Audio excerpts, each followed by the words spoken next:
To you, oh my goodness, Christmas is just around the corner, and I love Christmas. We thank God that we're getting to see the end of the year, which actually came quite quickly. But in all of it, we thank God for life and his blessings. Welcome to the best morning show on television. We call it the AM show. And on the show this morning, we shall bring you some news updates. Denisa is on standby. We shall bring you as well some sports, and we shall review the news.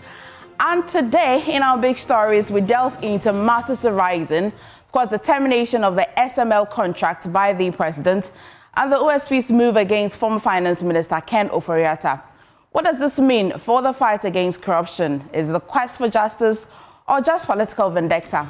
Another question we'll ask this morning. Or can or will these cases really travel to their logical conclusion? Of course, we shall be finding some answers right here on the show. Plus, another big one that has our attention, chaos at Tridium. A riot broke out at the police station after soldiers arrested two suspected illegal miners, sparking attacks by an angry mob of about 600 people. These and more right here on the AM show. And of course, joining us this morning to unpack these issues are George Aisi, former Director of Communications, NADMO. Of course, Manasseh Azure Awuni, investigative journalist whose work led to the termination of the SML contract. And of course, Victoria Bright, she is corporate lawyer and entrepreneur as well. And Dr. John Mahama, CDD fellow and director, Democracy Project. And so there's so much on the show. We're definitely live on DSTV channel 421 and GoTV channel 125. And we're streaming around the world on myjoyonline.com. Stay with us. Denisa is up with the news.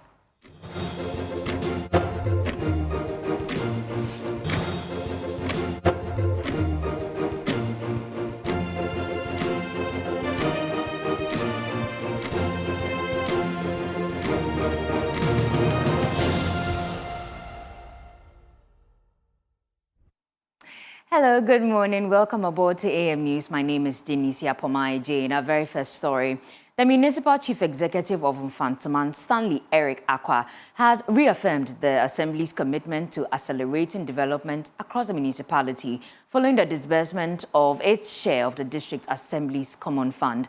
Now, speaking at the Municipal Assembly's General Meeting, Mr. Akwa announced that the Assembly has received 6.85 million, which will be channeled into key infrastructure, social and community development projects to improve the living standards of residents. He also assured that the funds will be used transparently and efficiently to deliver tangible results.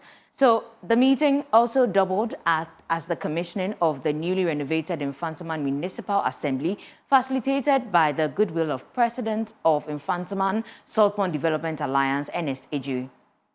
During the Mfantsiman Municipal Assembly General Meeting and commissioning of the renovated Mfantsiman Municipal Assembly Conference Hall in Salt Pond, the Municipal Chief Executive of the area, Stanley Eric Akwa, indicated that the Assembly's share of the District Assembly Common Fund will be allocated judiciously to projects that will benefit the people of the municipality. I wish to assure this House that management will judiciously commit these funds to projects and programs that will benefit the citizenry.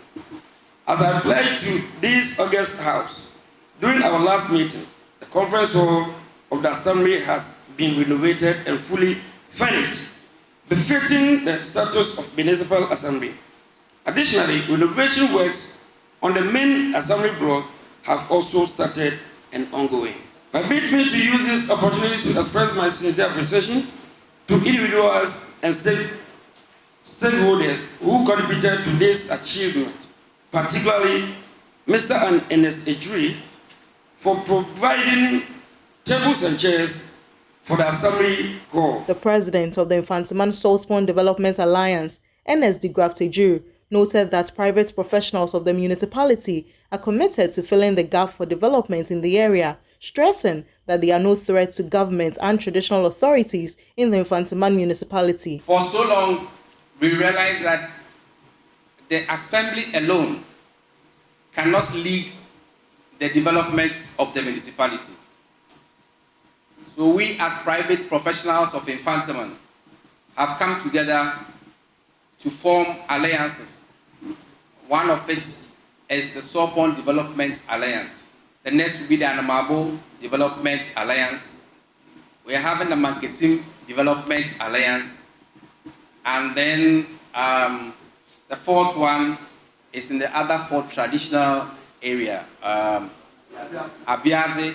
So these organizations, we are not here, let me state it, to fight with anybody.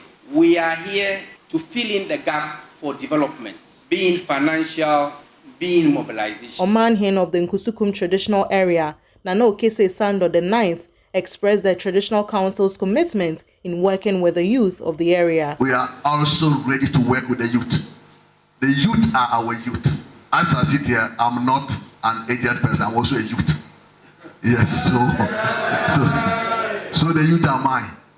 Under no circumstance I'm going to victimize any youth. From Salt Pond, Abigail Lissel and Nkrumah reports for Joy News.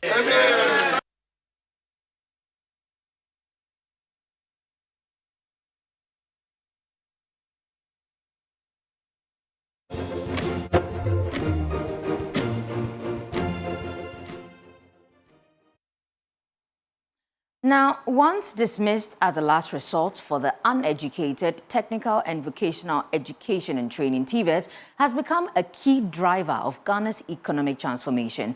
At the maiden graduation of Springs for Skills College in Cape Coast, Emmanuel Tangwam, head of curriculum development at the Commission for TVET, highlighted the vital role of vocational training in today's technology-driven world. So he said practical skills are crucial for reducing unemployment, fostering entrepreneurship, and also equipping the youth for the global job market. To my fellow graduates, I say the future is bright with possibilities. Chase your passions boldly, embrace chances courageously, and touch lives with kindness. 84 students graduated during the maiden graduation ceremony of the Springs for Skills College in Cape Coast, following months of training in various areas across cosmetology. Speaking at the ceremony, the director of the school, Kiki Bruce, noted how the school is promoting entrepreneurship in Cape Coast, commending government on the Free Skills Apprenticeship Initiative. Spring started in 2023 in Accra before relocating to Cape Coast in 2021.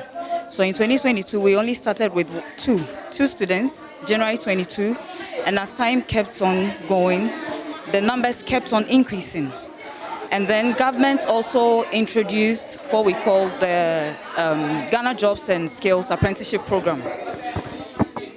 Through that, a lot of mastercraft personnel and apprentices enrolled, because when you come to a place like Cape Coast, excuse my language, the poverty rate here is somehow, so when most of these mastercrafts and apprentices heard of the free training program, majority enrolled, and this has been very successful, and I must commend the government for this good job done, because it has given life and then hope to a lot of people in Cape Coast. She believed that the graduates will make transformative impacts in society, particularly in the lives of young girls in the Cape Coast metropolis. Through this training, I know they will also impact on the lives of a lot of people, especially the young girls coming. Because when you come here, it's more of, oh, Uncle Chemi 1,000, that kind of life.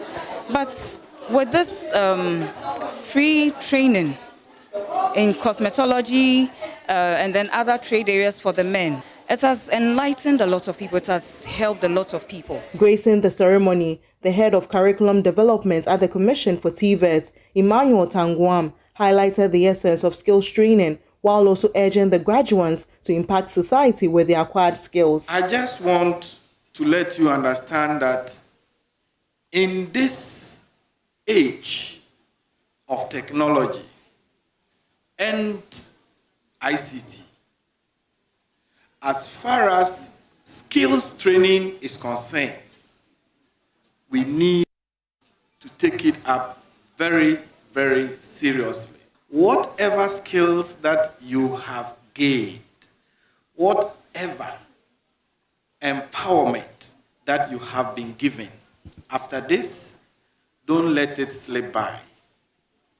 Use it, and one day you will not regret. From Cape Coast, Abigail Lissel in Nkrumah reports For Joy News.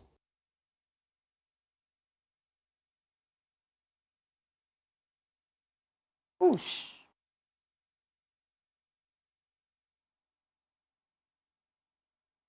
Now, the stakes couldn't be as higher as 9 schools are set to battle just 3 golden tickets to the NSMQ Grand Finale.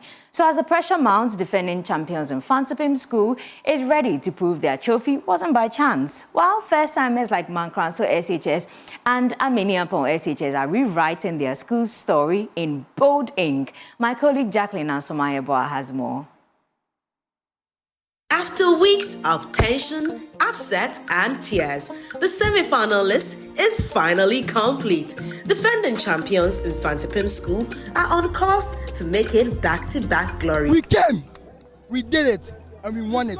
I'm giving you this word in German. Mfantipim is Schule Kuruzima Lira.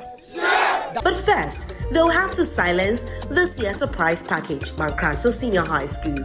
From their first ever quarterfinal to a historic semi-final slot, their journey has been fueled by courage, not comfort. When they came, I heard that they once kicked us out. So I was like, so can we qualify? But God's grace, we have conquered. God is always our helper, and He will help us to in the semi-final. In that same mix is Ghana's Secondary Technical School. The one-time champions are determined to revenge Mfantipim after the 2014 trophy slipped through their hands. We are giants, they are dwarfs. I know that definitely we are going to win the contest. It doesn't end there. Aminiampong Senior High School, who just earned their first ever seed this year, will take on former champions St. Augustine's College and Pope John Senior High School. To make a change, we know that Boche won yesterday with 64 points, but this year we're here to win. We're here to conquer because last year Boche did us unfairly, and today, this year, we're here to win. We are winning this year's trophy. Opokuwari, on a mission to end a 22-year trophy drought, face off against St. Peter's Senior High School, the 3-time champions, looking to clinch their 4th trophy. We have an evidence and a confidence that we can reach the final level. And standing tall in the mix is at Chimoto School, the 2-time champions whose 2023 grand finale heartbreak still lingers and is hungry for redemption. We'll do our possible best to show what we have, and that day we'll show or decide who will win. And as the competition narrows, the tension thickens and the excitement soars. 9 schools, 3 golden tickets, and 1 burning question. Who makes it to the grand finale? For Joy News, I'm Jacqueline Ansomayeboa.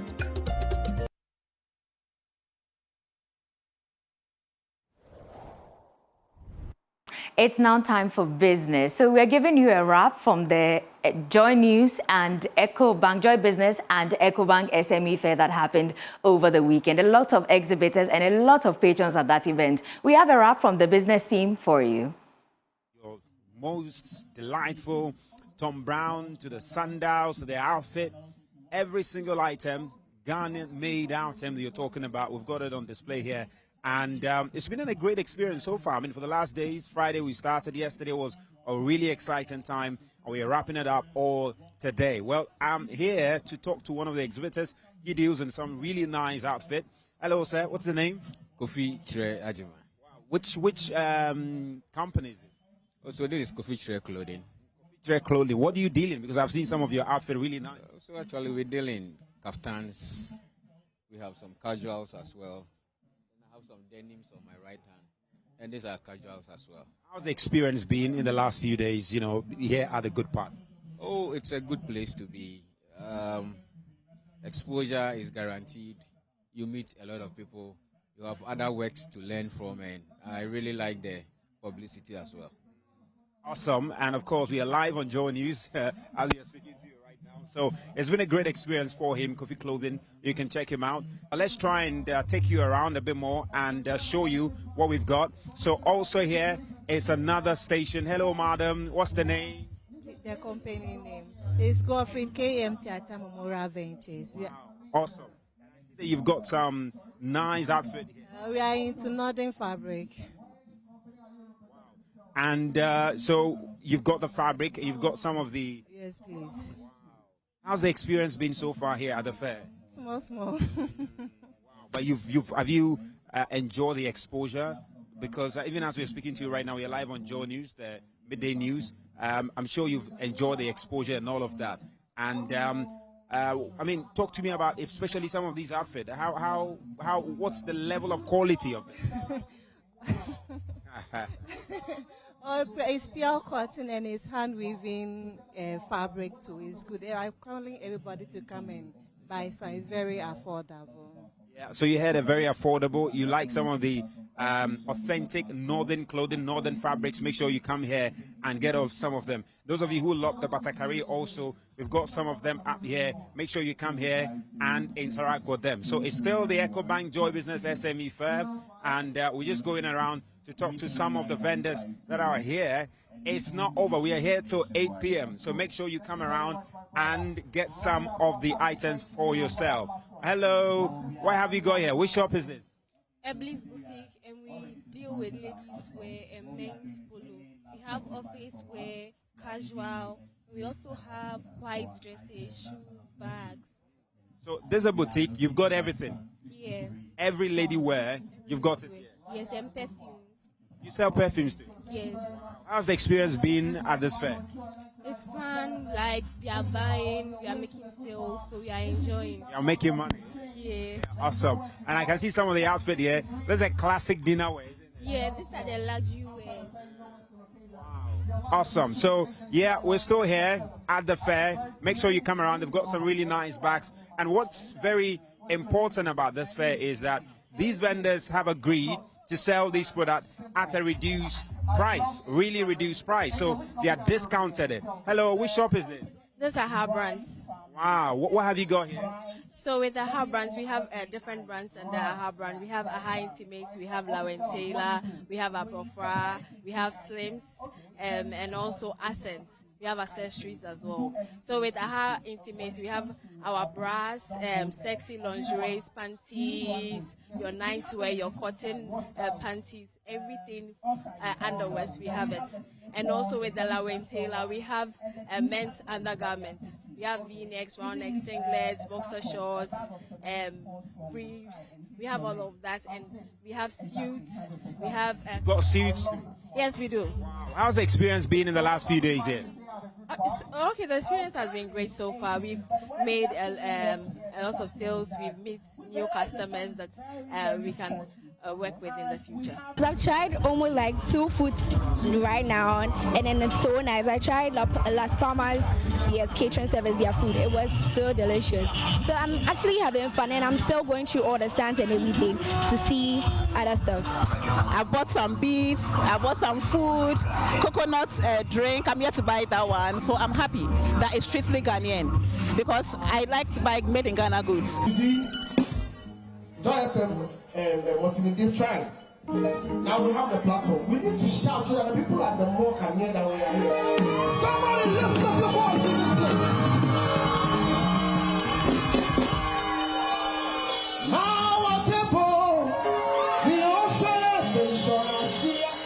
Come on, let's sing it. Mama Tempo, Mama Shelefisha, Ao Yela Ito Ikebamo, come on, Ekopora, Yela Ito Ikebamo, everybody say, come on, Mamo Boy Wale say, Mamo Boy Wale, Mamo, a folk Bano.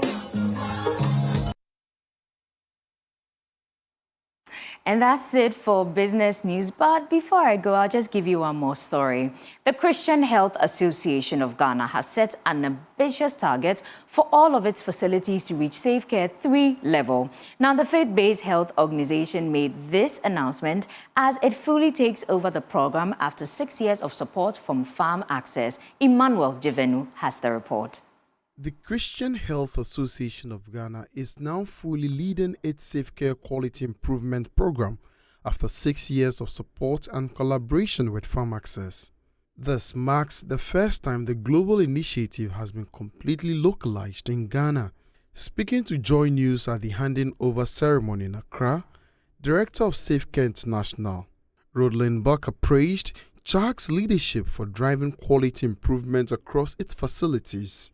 And we are extremely proud of the leadership and the network that now more than 350 facilities are working on safe care in the country. I'm extremely proud of the work and the impact and the footprint I see with Safe Care in the country, even going to remote areas, because our mission is to bring healthcare quality to all patients, especially to the vulnerable populations and into the communities. Safe Care is a step-by-step quality improvement system that helps facilities deliver safer, more reliable care, particularly in areas with limited resources. From infection prevention to patient safety, the program provides clear standards and practical guidance for clinics and hospitals to improve care. Country Director of Safe Care Ghana, Manasseh Azure, said the program has helped over 90% of CHAG's facilities to improve their quality scores. Over 90% of them at least improved in their score of quality, and there were also obvious and tangible observation of improvement when you walk through the facilities. But when there is structured quality improvement introduced in a way that is locally owned, in the way that the facilities own and run it with, by building capacities in their facilities, then we can have some changes in our healthcare systems. CHAG aims for all its facilities to reach at least Safe Care Level 3. Deputy Executive Director of CHAG, Dr. James Dia, said all efforts are focused on patients to build trust, improve care, and ensure CHAG facilities are safe. We expect Ghanaians to be happy about our services. Ultimately, we are doing all this because we want patients to be happy about our services. We want patients to get well one time when they visit our facility so that they can continue to visit. We want to reduce our mortalities, maternal mortality, under 5 mortality, perinatal mortality, and all the others. The handing over of the Safe Care initiative marks a new era in healthcare, a homegrown, self-sustaining system that will save lives, build public trust, and improve care in faith-based facilities, especially in remote communities. Emmanuel Jivenu, Joy News, Accra. Safe Some good news for Ghana's healthcare system. Right, that's it for AM News. But right after this, we have AM Sports. But don't forget that in our news review, you have George AEC joining us, his former Director of Communications, NADMO. We'll have Manasseh Azure Awuni, investigative journalist. Also, Vicky Bright, she's a corporate lawyer. And Dr. John Osai Kwapong, he's CDD Fellow and Director, Democracy Project. Well, my name is Denisia Pomaide. I brought you AM News. Up next is Sports. Please enjoy the show.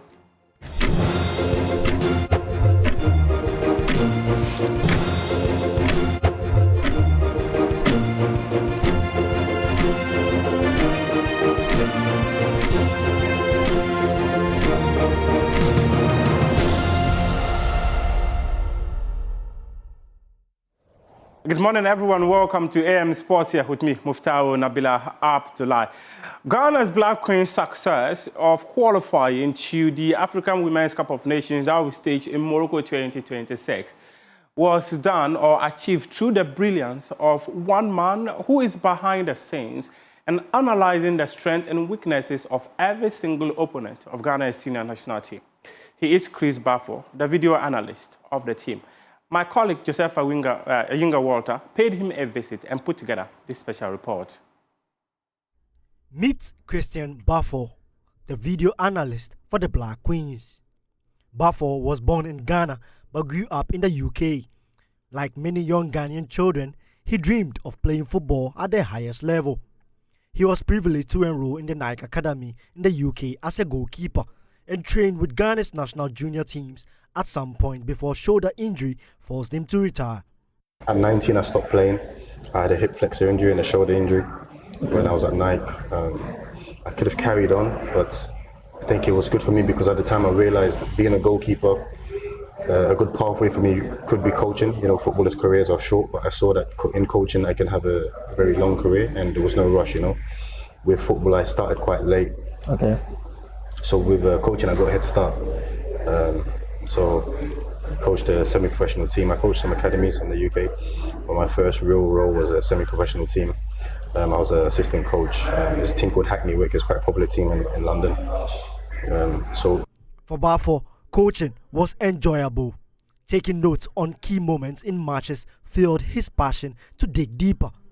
His burning desire led him to discover a new skill, video analysis, while working as a coach. I didn't know much about analysis, but I used to take notes of moments in a game. So let's say if I see something happen, I'll write 5 minutes, this will happen. When I get the video back, I can maybe look at the moment, you know. Or even if I don't have the video, because sometimes matches weren't recorded, if I don't have the video, I can write the moment down and know that in the next training session is something we need to work on. And then I came across analysis courses and I realized, oh wow, this is something I'm already doing, you know, but I can use technology, I can use video and data. So I studied that. I've done some freelance work with professional footballers. I've done some bits with the clubs that I was working at. I coached in Scotland, so I was head coach in Scotland. From semi-pro, I went to Scotland, and I implemented some analysis into my work. So it was good that I had an analysis background when I was an assistant and when I studied the course as well. And then from there, I had an opportunity with Ghana. He served as a video analyst and assistant coach Desmond Ofei when the Black Satellites won gold at African Games in Accra before heading to Egypt for the Under-20 AFCON. Having previously worked as a video analyst for the Black Stars and now for the Black Queens, the young man clearly knows his craft. Think of it this way. I think being Ghanaian, I know what we're like. I know we like to keep the ball, have many touches, and I know we have very good wingers, you know. So I felt, okay, I know this already. How can I use my knowledge, video and data, to help these people improve? Because I think we have all those attributes, but we sometimes struggle to put it into a game, to score goals from our possession or from our good individual talent on the wings, you know. That's true. So I think being Ghanaian helped me realize, okay, having good individual talent is important. Keeping possession is important. But you can be the best team. You can be even better if you can learn how to put this into an outcome, into an end goal, into achieving a result, into scoring more goals, you know. So having that background definitely helped me in analysis for sure. On the local scene, he has contributed immensely to the development of the beautiful game. First with Mediama Sporting Club in the Ghana Premier League as a video analyst, and later with Ross Park Football Club in the Division 1 League as a coach. For him, the story has just begun. After helping the Black Queens qualify for the AFCON 2026, he is hoping for more successes in the future. The English Premier League, normally they get live data, live stats. Okay. If you see the highlights, they normally, or even at halftime, they'll tell you how much possession every team has had. They do that so they can improve performance. And this is actually something that I know the FA is working on. What legacy I leave, I don't know. But the only thing I can focus on is the work that I'm doing, you know. So if I can carry on working hard, and for me, I feel like I'm just at like 20% of my capabilities. I think there's so much more to give. So once we get there, let's see. That's for the people to decide. But for me, I just want to focus on my work, you know. I see. The fourth edition of the NFL football tournament took place at the University of Ghana Rugby Stadium. My colleague, Painter, was there and has details in this report. The event was categorized into under-14 boys and girls featuring teams from schools including Islamic Training Institute, Presec Staff 4 Basic School, Omar Ben Hattab, Queensland International, St. Kizito, Our Lead Comprehensive, and Nima 1 Basic. The NFL international representative, Ifya Law, highlighted the need to provide opportunities for kids to play the game. And, you know, play in that local competition structure and potentially qualify for the national championships, which is happening here today. And so it's all about giving kids the opportunity to play flag football, to grow in the game and grow as young people and develop their skills and grow the game of flag football here in Ghana as well. Launched in 2022 in 10 Accra schools, NFL flag has grown to 30 schools nationwide, with Ghanaian teams featuring at the 2023 and 2024 Pro Bowl games. The event was graced by the Vice President of the Ghanaian American Football Federation, and he noted that young Ghanaian children are naturally talented, hence transitioning to flag football should be easy. This program has been a great program for Ghanaian kids. It's a new sport, flag football, and because our kids are already that sporty in terms of some of them are playing soccer, handball, basketball, and all that. Now, let's bring you some highlights of matches that were played in the Ghana Premier League and in Europe. And we start with Manasseh Azure Awuni, and they secured a 4-2 victory over Kerala United. Hubert Jao scored twice in that victory. He's at the heart of our midfield. Town nearly had to go in for this one. Saka Dauda sets one in. Kotoko may have a chance, and they have it! What a strike! Absolutely thunderbolt!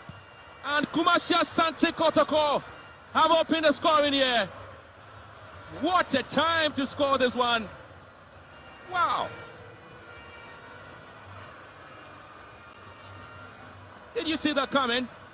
I didn't, but Kumasi out trying to get himself. Kamara comes out. And you're looking for a penalty. Well, it's been given. Maxwell Hansen gives a penalty to Karela. Will be able to score here. Bless against Kamara. Bless! Oh, it is dispatched beautifully. Karela gets a equalizing goal. It's 1-0. 8th game against Instructor-Man. In that game, and 1-0. Kotoko now would have to see they can strike here. Oh! What a goal! This is marvelous. Wow. Absolutely presumptuous. Did you see that? Did you see that? Now, Amidu Aqua here. Peter Amidu Aqua. And now it's Kumasi Asante Kotoko still keeping possession. Amidu Aqua trying to go with the killer. He finds support. The header comes out. Oh, that's a great goal. And this time it is Seth Kojo. Makes it 3-1 for Kumasi Asante Kotoko. Oh, lovely piece of work there. Marfin goes in, drags the ball back, and Kotoko can get a third. Yeah, and they have. Peter Amidu Aqua has made it 4 for Kumasi Asante Kotoko. But again, it was a hard work by striker Marfin Donsu. He's assisted one, and he scored one for himself, Peter Amidu Aqua. But again, that was a pass there. Marfin Donsu did well to get it. Amidu Aqua control well and hit it one.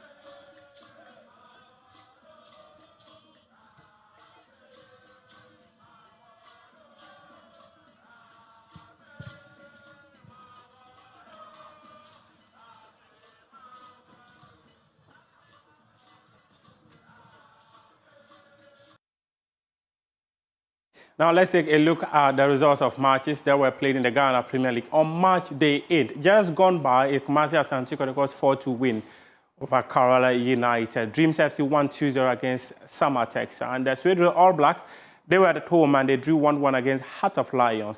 Viviane Gold Stars won 1-0 against Young Apostles.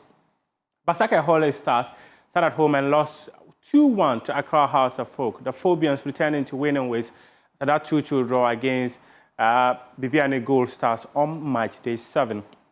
Bekum Chelsea won 1-0 against Vision FC, and 11 Wonders, they were at home and they lost to Ediana Stars. So these are the results of matches that were played on March Day 8 in the Ghana Premier League. Now we leave.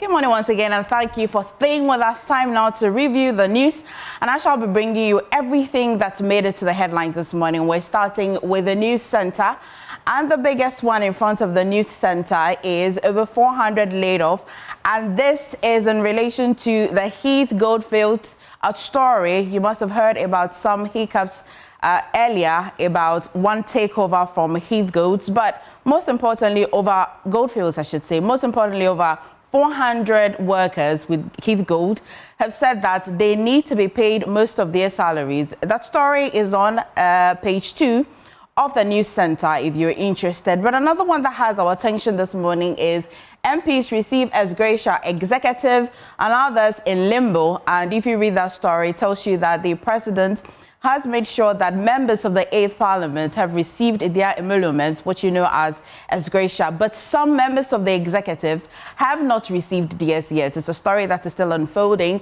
We'll get to know why. Is it intentional, an oversight, or whatever relevant information, we shall be finding it for you. But the story is on page 9 of the news center as well. Preach hope, not doom. Bishop Taki Yaboy as well has been telling prophets, and MTN champions SME empowerment with training, insurance and financing support. Let's go to the next paper, the Daily Graphic this morning. EOCO, Minerals Commission probe mining companies, and this is still under the revenue leakages under the mining industry. You want to read that story? It is in the Daily Graphic this morning, and as well, Victory Bible Church climbers 40th anniversary. Members of the Victory Bible Church have been celebrating their 40th anniversary. Story is on page 13 of the Daily Graphic this morning. We'll go to the custodian again, and big story has found expression here. The custodian is reporting how President Mahama has paid MPs as gratia but snubs the Akufo-Addo's ministers. Story is on page 3 of the custodian this morning. And Baumia grabs 14 regions in NPP 2028 race. A story is on page 3, and that is a survey, a new survey that is also emerged, an APL survey. You're interested in that? Is on page 3. And also, over 1,000 to lose their jobs as Chinese investor snatches Pambros Land Limited. You know Pambros, they're into salt mining, and that controversy of land dispute has left over 1,000 people quite in limbo, especially about their job, and they've been complaining. The story tells us that they've been complaining about how land guards and military or police presence in that area is not encouraging them to want to go out to go for their daily activities, but most importantly, thousands of them are risking their jobs. Story is as well on page 2 of the custodian this morning. And Ghana will not burn. Bishop Taki Yaboy as well has been speaking to prophets. Let's go to the next paper, maybe. Okay. Right, and the Republic Bank of Ghana unveils bold integrated marketing campaign. Nestle rewards consumers at Nido Obatampamo Grand Finale. That is at the back, and at the back of the Daily Graphic as well as some sports updates. Muftau brought you some good updates, and this is the back of the news center if you're interested. But the insights as well this morning, SNIT urges pensioners to use their digital channels for quick services. As you may know, SNIT services has evolved over the period and has gone quite digital. And it's advising people like my father and his age mates to as well try to go quite digital, at least for their services, which is quite a good one. I also know that SNIT has been asking for some help in reviving some of their hotels, especially one that is in Elmina. But maybe next paper. Graphic business, and this is also some sports update. Daily Guide this morning, the story, ex-Bogoso Prestia mine workers demand settlement. I already was telling you about that Heath Goldfield story, and that's it over there where workers are demanding their payment. But another big one in front of the Daily Guide this morning is Ken focused on youth job creation. And guess who is speaking? His wife, Mrs. Christiana Ejapon, speaking and encouraging you to give the opportunity to Kennedy Ejapon, because this is what he will be focusing on job creation. If you're interested in that story, it's on page 3 of the Daily Guide this morning. And question where some MPs are quizzing, or there's some quizzes from the MPs to the Bank of Ghana, and they're asking if the BOG is printing money to fund Gold Board. Question for the gods, but answers in the Daily Guide this morning on page 9. And Lightwave refutes Heath minister's allegations. Lightwave refused health minister's allegation. That story is brewing since last week when the minister was updating us on some bad contractual agreements between the government and Lightwave, the digital providers of some health services in hospitals. You want to read that on page 7 of the Daily Guide. And then the big one as well over the weekend, you were following it. Mahama cancels the SML contract. That is on the Daily Guide this morning. And the Today newspaper, Mahama abrogates SML contracts. Story is on page 3. And we've also been bringing you the fallout from breast cancer campaigns as credit bills unlimited climax breast cancer awareness month with health walk. That is on the Today newspaper. The Ghanaian publisher, Chinese takeover puts 1,000 Pambros jobs at risk. I was telling you that earlier about how a land dispute between a Chinese takeover and Pambros mining salt has resulted in 1,000 people not sure whether their work or their jobs are secured. The story is on page 2 of the Ghanaian publisher. And here's the one I was bringing you an update on. SNID seek partners to revamp hotels, particularly the one that is in Elmina and other hotels that they are under their conglomerate. You want to read that is on page 3 of the Ghanaian publisher. Now, this one may interest you. I came to serve, not to enrich myself. Dr. Baumia has been speaking. Story is on page 3 as well. And the S. Gracia story as well is on the Ghanaian publisher, if you're quite interested. And the graphic business, Ecobank Ghana assets hits 50 billion Ghana cedis, with the photo of the Ecobank boss right on front of the graphic business. And again, it's CD at 60, local currency is future ready. The BOG governor has been speaking, page 8 and 9 of the graphic business. Let's see. The Economy Times as well. Banks' profits jumps near 50% amid all-time low private sector credit to GDP gap. Story is on the Economy Times. You're interested, grab a copy. And Discover newspaper says that NPP runs away from dishonorable Asante Boateng reckless comments. And the NI and DVLA launch online Ghana card registration platform.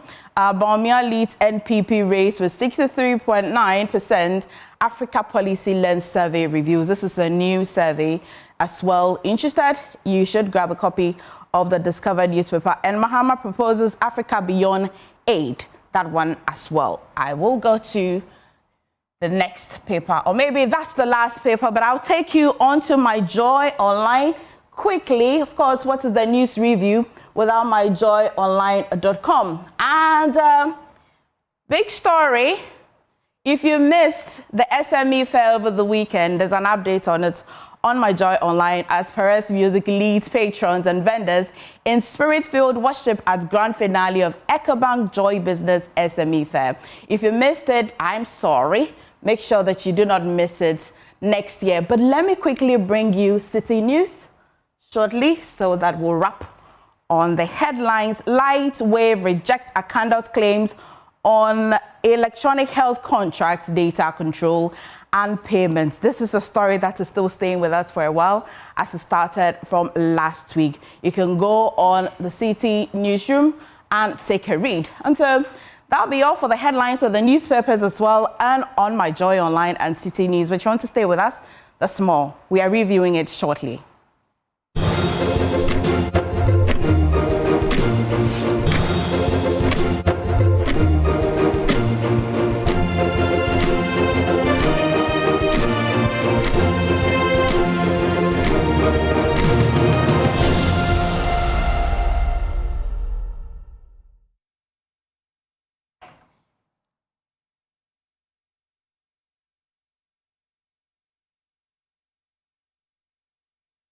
Well, thank you for staying with us. Time now to review the news. So much happening. Everything was quite okay until the weekend. You must have heard some youth quite angry about the fight against illegal mining. I brought that to you when we introduced the show today. But let me just tell you who our guest is this morning. I've been telling you already, but if you did miss that, George AEC is former Director of Communications in NADMO. He joins me in studio. A little later, we shall be joined by Manasseh Azure Awuni, investigative journalist, and as well Victoria Bright. She is corporate lawyer. And we shall as well be joined by Dr. John Osei-Kwapon, CDD Fellow Director, as well Democracy Project. They are all on. Thank you for joining me via Zoom. But let me start with you. Good morning. It's been quite a minute. I hope you're well. I'm good, by grace. Where have you been? What have you been up to? I've been around. I decided to take some time off after we went to opposition. And so to maybe recuperate and get back stronger. I've seen so that I can communicate from the opposition angle properly. I've seen that Bernard Okoboy says that opposition no good though. But we've been there before. We've worked from that place for many years, and so going into government and coming back to opposition is just to revise your notes and be able to pick it up from there. Okay. Good morning. Do I have Vicky on? Vicky, good morning. Well, okay, Vicky is joining me in studio. But Manasseh, good morning. How are you doing? It's the Monday after the president really cancelled that or abrogated that contract. How are you feeling this morning? I'm feeling great, and it's good news when these shady deals are cancelled, and we hope that more money will be retrieved and the prosecutions will go swiftly. Right. Manasseh, I know that you're not in the country, but thank you for making the effort to join us. It's quite early over there. And as well, Dr. John Mahama, how are you this morning? It's a Monday morning. How are you feeling, and what do you have on your mind? Good morning to you as well. I'm doing well this early Monday morning. In my side of town, it's 2 a.m. Just actually starting to write a piece, my midweek piece for the Daily Graphic, in response to the disturbing report that Erastus shared on this Galamsey issue. Right. Thank you for making time to join us on the show. It means a lot to us. But George, what's on your mind? I see that you've been quite busy with Kennedy Japan and campaign and all, but there's a lot happening today. Tell me what's on your mind. But before I proceed, I call Manasseh my Kitikrachi brother. I also started my schooling in Kitikrachi. So we engaged, I called him my Kitikrachi brother. Good to be on the panel with him. Yes, two major things on my mind. The first one is my beautiful daughter all the way in Philippines, and then trying to project the flag of Ghana, lift it high in the Miss Earth contest. She was Nanama Ashaisi. I wish her well. She's doing a lot. She's picked, I think, 2 or 3 awards already. And I didn't think she's got that verve, but I'm excited, you know, the mother and the father, all seem to be in the public space, and that is boosted her confidence, and she's doing well. I wish her all the best, and I wish the mother is acting as the manager over there and producer. I wish them well. And the second one is on the Honorable Kenohine Japan, one of the aspirants for the new Patriotic Party's flag bearership. In fact, my candidate, we were in church yesterday at the Eternal Life Church in Accra, Medina, UPSA area. And he tasked the church to collaborate with the politicians to be able to create opportunities for the youth. He tasked the church to build industries so that they can get jobs for their members. And then when times like harvest and fundraising is up, every church member will be in the right position to be able to contribute to supporting the church to grow up and support the society and community. And so that, I thought, was a good call. Church getting involved in industry and then creating jobs for their members. That's the major clarion call by the youth, especially. Madam Christina Japan, Honorable Ken's wife, is also trumpeted that. Job creation is the primary focus of the husband, so that the youth of the country will get jobs. That's the bigger headache for everybody. So it's job, and collaboration and partnership with the church wouldn't be bad, MFA. Okay, stay with me. I will go on Zoom. Manasseh, I'll start with you, but we're not starting with the SML contract. We shall get into that. I'm quite interested in that. But one thing has my attention. A community, you're not in the country, but I like to think that you have heard about this community, Shidium, around Goso area. So the youth over there, nearly 600 of them, besieged a police station in demand of some items that the NIMAS had confiscated during one of their raids at an illegal mining, the suspected illegal mining area. How does this come to you, especially in the wake of the fight against illegal mining? Manasseh? Well, this is very disturbing, but it doesn't come as a surprise. If you remember when President Mahama delivered or met the press this year, I was one of the first to point out that his take on Galamsey was very disappointing.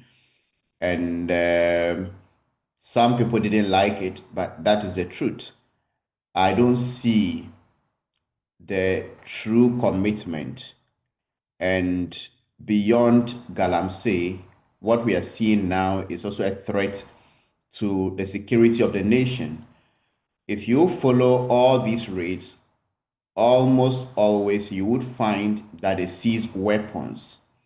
Some of these people are armed in there, and you ask yourself, why are they armed? If you are to go and dig for gold, why are you armed?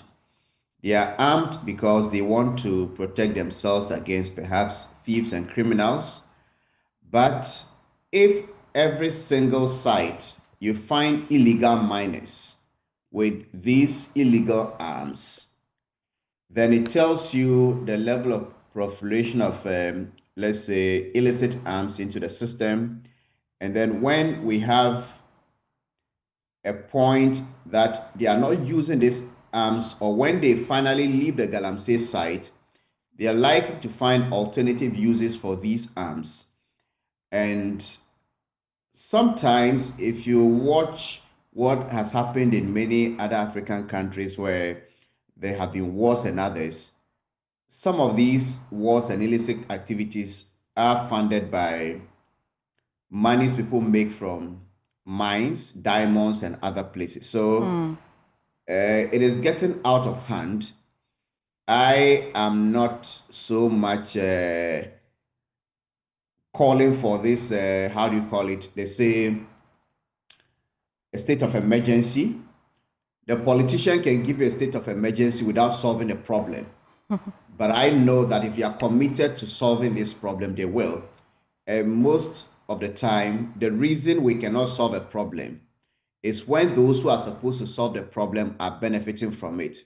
Right. And it is no secret that both the NDC and NPP at various times have had strong interest in these illegal mining activities, and they are often behind the scenes sponsoring these activities. The average young person we find very dirty in those pits do not have what it takes to import those excavators and huge equipment to the mining site. So the campaigns, as they said they will deal with, we are yet to see them, and I don't see any seriousness in the fight. But Manasseh, interestingly, I would have thought that the fight against Galamsey, we only have the challenge of finding the kingpins or the financiers. But this beats my mind to think that the people in the community themselves are demanding that the people who had been arrested be released. What does this tell you? It tells me, sitting here, that even if the government decided to arrest kingpins and all of that, we the people do not want some good for ourselves. Do you see this? Well, when we create a system that becomes so pervasive, it gets to a point that the people begin to think it is their right. And if you go to the rural areas or communities and you want to enforce certain laws, they are angry because they tell you, well, the politicians are doing it. Sometimes it is the one group would think that, okay, when, let's say, NPP was in government, it was our turn. Now that our government has come and we want to also do it, you are coming to stop us. So they will read all manner of meanings into it. But the question is, how did we get here? We didn't just get here overnight. We saw this happening. This is one instance where the community members are in support of this illegal activity. There have been other instances when we have seen community members standing up and ganging up against illegal mining, fighting their chiefs and everybody. So I think things are getting out of hand, and the more we waste time, the more we dig ourselves deep into this troubling situation.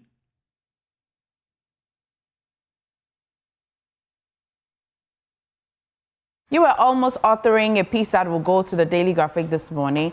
I'm not too sure if I heard you right. Is it about this riot that happened at Shidemo or something else? Otherwise, tell me your initial reaction to this and focusing on the people themselves in the community. Manasseh believes that we've created a system that is quite pervasive. This will then allow what we're seeing. What's your take? Yes, thank you very much. So yes, over the weekend I kept asking myself what I would like to write for the Daily Graphic for my midweek piece. And then once the report was shared last night, I said, well, I think I have the thing I want to write about. And what I'm thinking about is some of the things that Manasseh has pointed out. The national security implications of this growing menace, but also the institutional actors that appear to be giving comfort to an activity that there is a general consensus among Ghanaians that this would cause injury, not just to those involved, but to all of us if we do not do something about it. Okay. It is quite instructive, though, to see the response of the members of the community, as your pictures and the videos are showing of the youth. But again, Manasseh puts it right in terms of when you have a system where the youth feel it doesn't justify their actions, but when you have a system where the youth feel displaced, when the youth feel as though the system is not looking out for them, when they are facing major economic pinch points, and probably are also getting some benefits from this perverse activity of Galamsey. You can see why any attempts to to get the people who are leading these activities, or any attempts to stop these activities that in an odd way gives them their bread and butter, would be met with a kind of resistance. I also always say that if you look at some of the pinch points that the youth are facing, that anyone with malicious intent or anyone with any kind of mischief in their mind can easily mobilize them to engage in activities that may threaten the security of the communities in which they live. I know it's not a fight that would be won on a silver platter, but at the same time, it is also a fight that we need, a greater sense of urgency before it overtakes us. Because what we are saying, Erastus's report is quite disturbing. So much. Back in studio, George, you have just seen the footage. I don't know if it's the first time or if you've seen it already, but the fight against illegal mining. This is the turn it has taken. Nobody should be under the illusion that that fight was going to be or is going to be an easy fight because of some of the things your external resource persons have stated, both Manasseh and the other writer. And we need the involvement of the communities, active participation of the communities, the chiefs and the local people, because it's the mainstay for a lot of the young people in these communities. And so if we've decided that we're going to stop it, the illegal mining, this thing, some of the people think they are entitled their own resource and they are entitled to it. And some of the chiefs take snaps and other things and allow the people to go and do the mining. So it's going to be a Herculean task for all of us as a people, and particularly the government.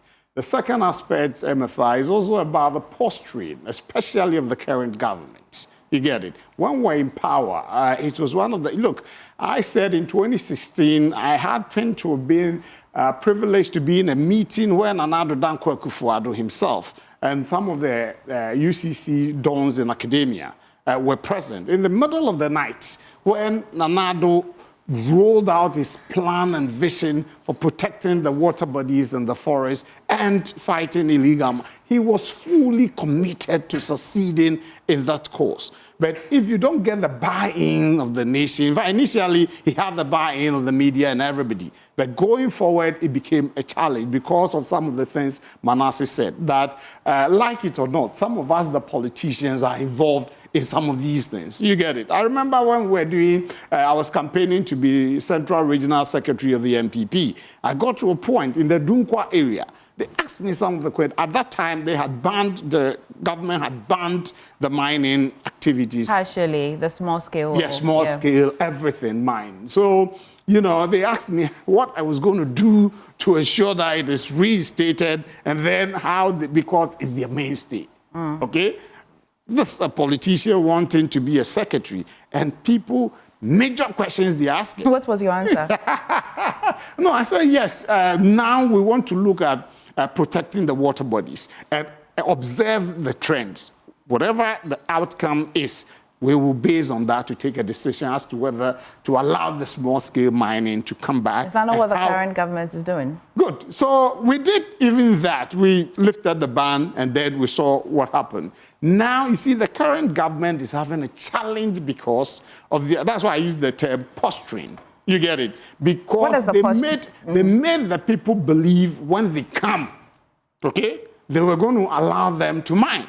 In fact, we saw some videos led by Kwaku Boahen and Dr. Tony Obing, now CEO of Petroleum Hub. You get it? And some of these things send the wrong signals to the people that if the NDC were to come into power, they were going to allow them to do mining, whether illegal or whatever. Is that generally the posture that... It's not. That was the posture. We're imputing political posturing to No, that. yes, that was the message that was sent out there. You get it? And now they are in power. That's why some have the audacity and impunity to go all out to do mining openly. I've had the cause to see a former Army Chief of Staff. I've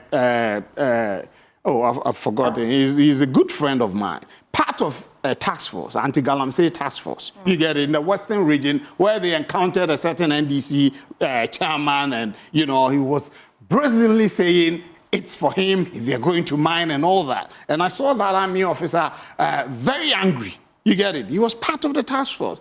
I think big Buff or something. You get it?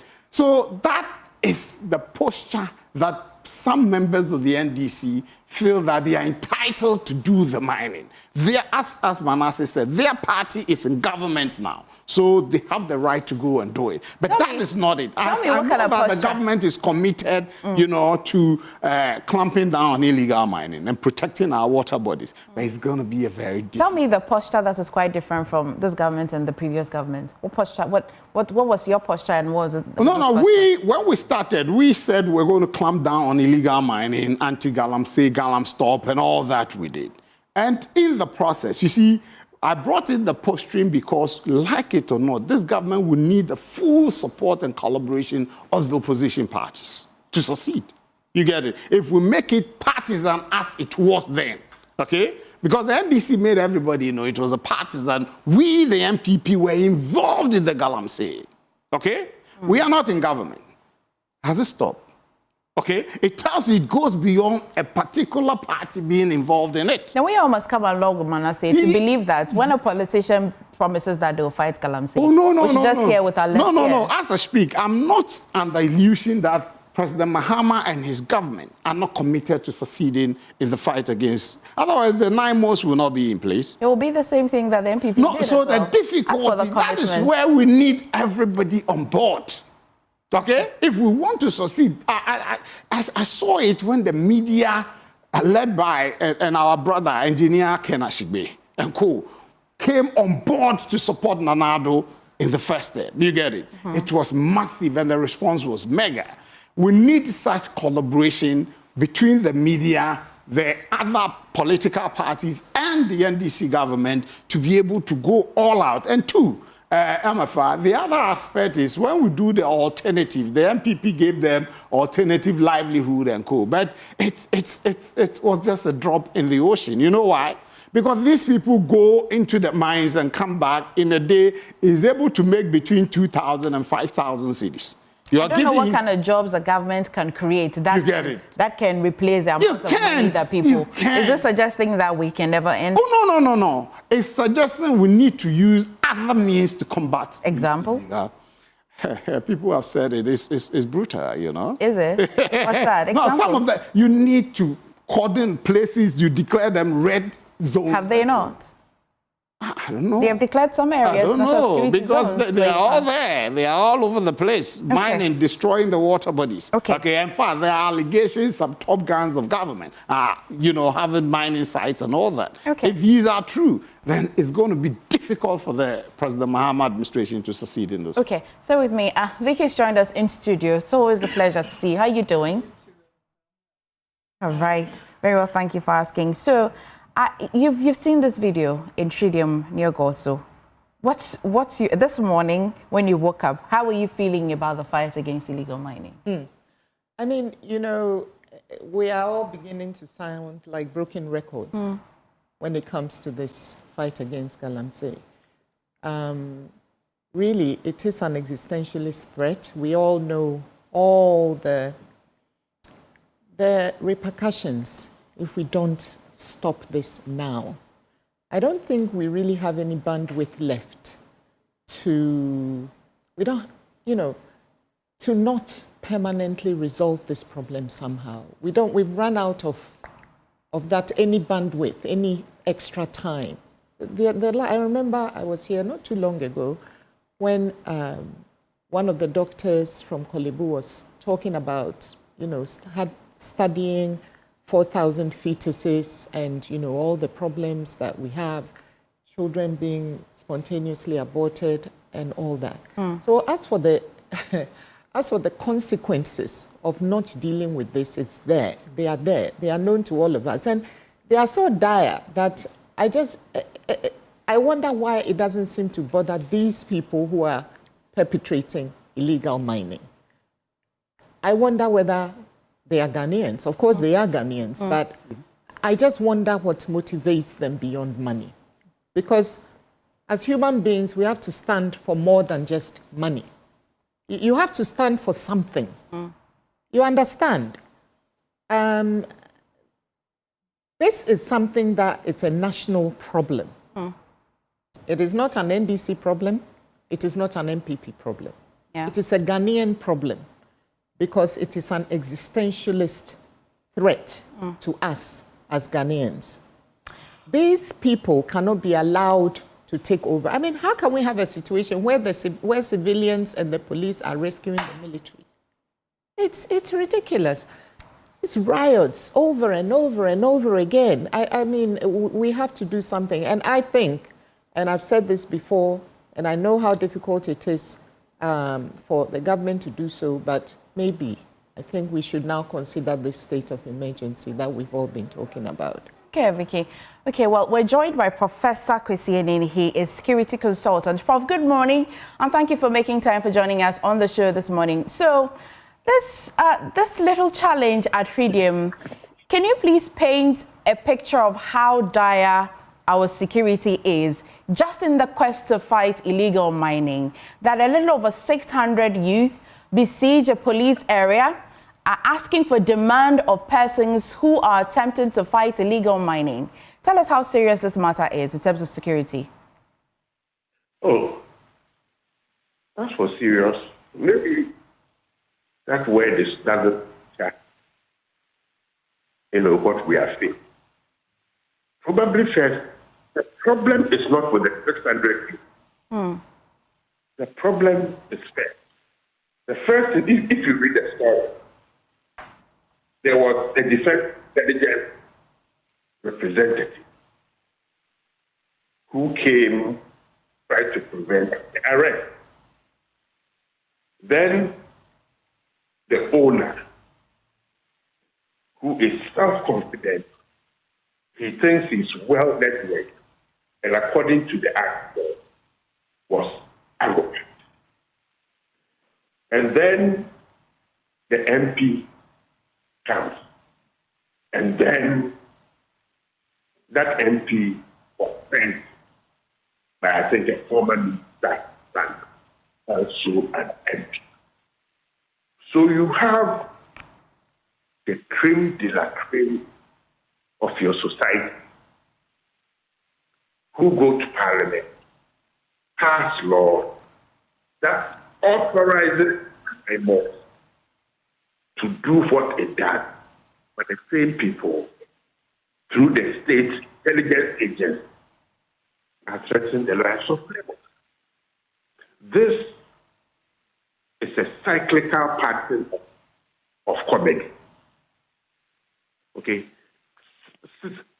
Signifying that we are not serious. So they are able to shape up the emotion of 600 people who say that, look, we don't care whether there's a foreigner, a Burkinabe, who is threatening us. But that Burkinabe, together with its external financiers, put some food on our table. So I just listened to it. And it just tells you that when you have the elite of your society caring about the fourth thing, caring about the destruction of the food chain, but will have the temerity, the audacity to speak to us, to ask for our vote, to vote for the repeal of, particular laws, knowing that they will not follow you. It just tells you the scale of it. Well, let me make this point. But if you also look at the numbers of sophisticated guns, it tells you that they are now prepared to fight the state, to defend their illegal weapons. And the picture that we saw when soldiers ran away from mob, it encourages others to strike a blow at the state. We are at the verge of losing control of this republic to criminals outright.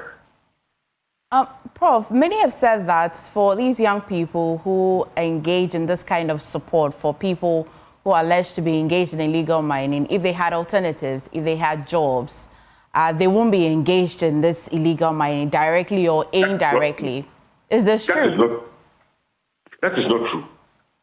When I was a child, and I vacated from myself and my three brothers, our fathers would drive us to his town, Breman, and we will farm with our uncle and carry the cocoa.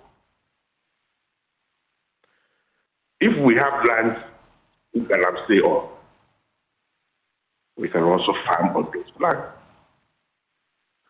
Food security is the basis for every survival before you branch into other things. That's number one. Number two, people don't want to farm because they think wealth is something that you control. You snap your fingers and then you get wealth. Okay, let's not deceive ourselves. If we have lands to do Ghana, then we have lands to farm. We could have farmed, but chose an alternative that is now posing an essential threat to us. So that argument is hollow, fallacious, and does not represent the reality. Prof, thank you so much. We really wanted to get your thoughts on this, and thank you for making time for joining us on the show. I'll go to Erastus. Erastus, thank you for staying with me on the line all this while.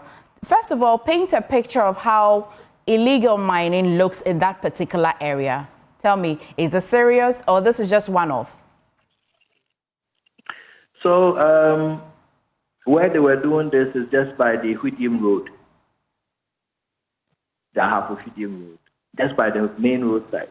And what they are doing there is more dangerous than you think. I've heard people say that They were not polluting water. They were not using equipment there. They were not mining there. They were processing gold there. What are they using to process the gold? They were doing what they call leaching with cyanide. And if you want to know the dangers of cyanide, just Google and find out. And that's what they were doing there, using large quantities of cyanide to process tailings.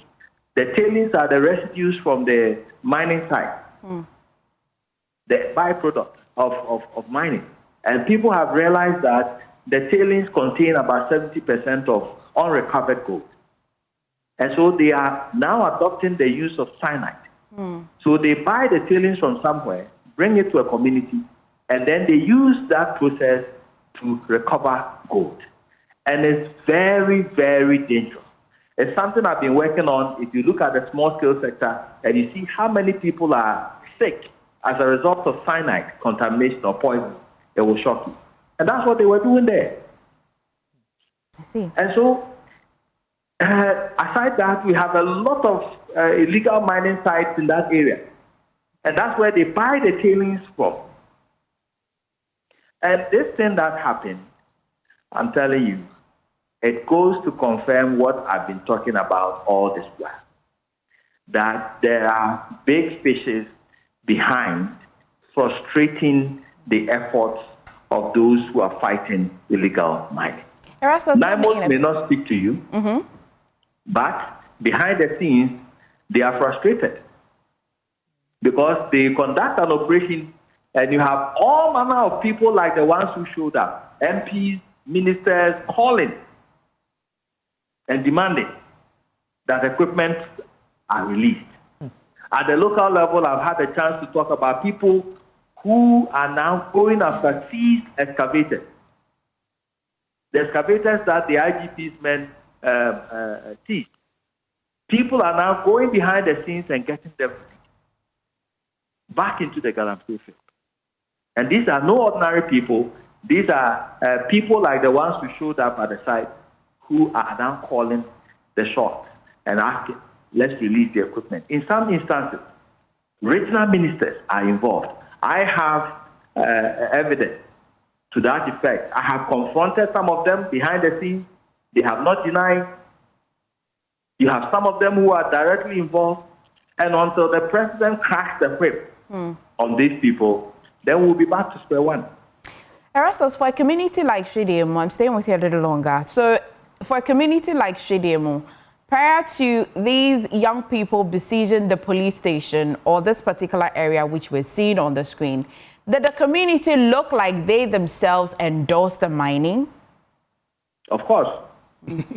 It started from somewhere. Exactly.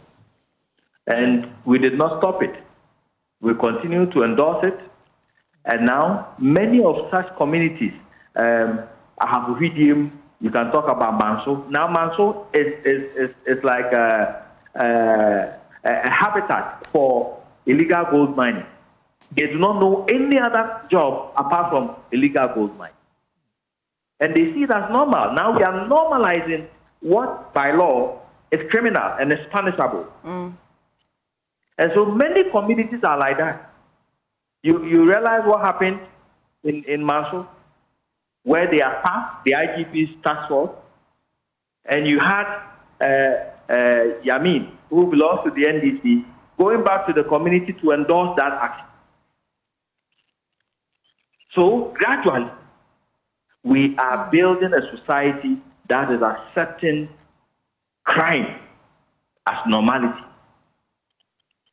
And that is why they are fighting them.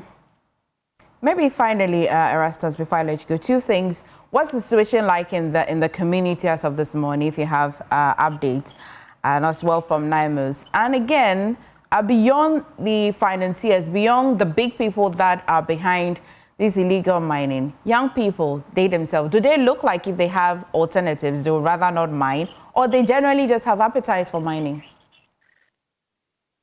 Sometimes I don't want us to advance the argument of alternative livelihood as a justification for wrongdoing. Before gold mining, the youth in the area, how were they surviving? Were they not eating?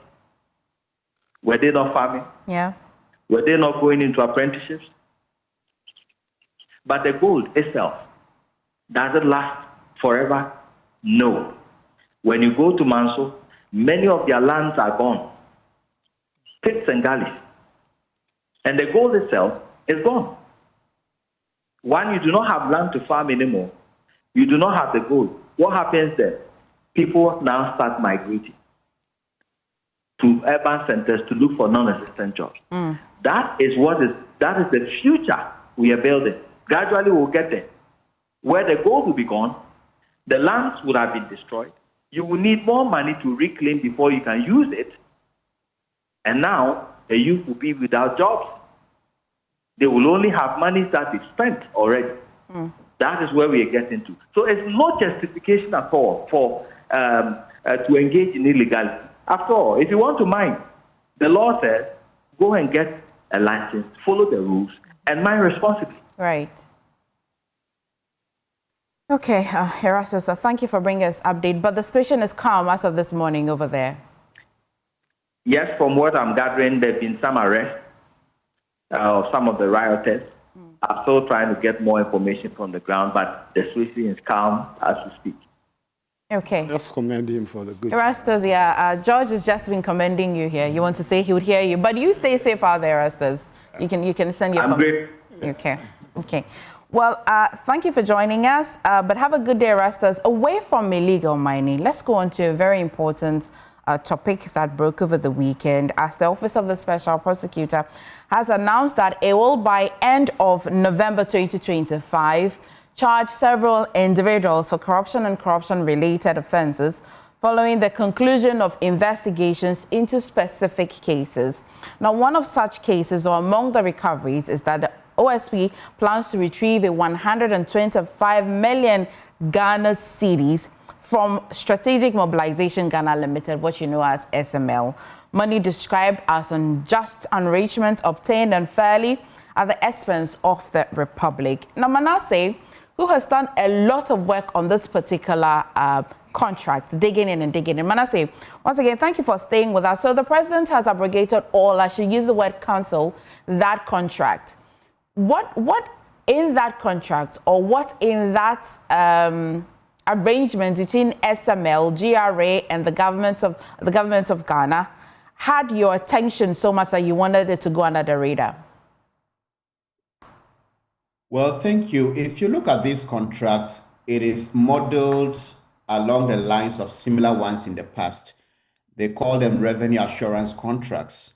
But what really happens is that some state officials see that, okay, there are assured revenue sources from these sectors. So let's go and bring a private person and channel some of the revenue out in the name of revenue assurance. We have had in the telecom sector, Kelny GVG, before Kelny GVG, we had Suba Info Solutions.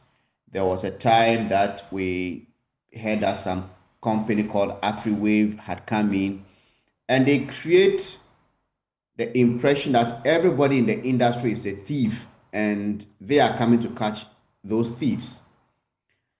If you take SML, they came and started with some contracts at the port. They call them external price verification and transaction audit. And after KPMG did its audit, following our report, President Akufo-Addo's white paper on that audit actually stated that those services were redundant because GRA had built into its system, the ICOMS, the avenue and the capacity to perform those services. So that was cancelled. But it is interesting to note that we had paid 506 million Ghana cedis. 506 million Ghana cedis for a service that KPMG, President Akufo-Addo said GRA had the capacity to perform, and they were already doing it. So you ask yourself, those are GRA. If you have someone as the Commissioner of Customs who knows that, okay, we have the icons and it's performing this role. So if they bring another company to say that, let a company perform that role which you're already performing, why do you allow it? Then you go to the petroleum sector, the downstream, that is the one that is brought, which we all fill our tanks, weight, and move around.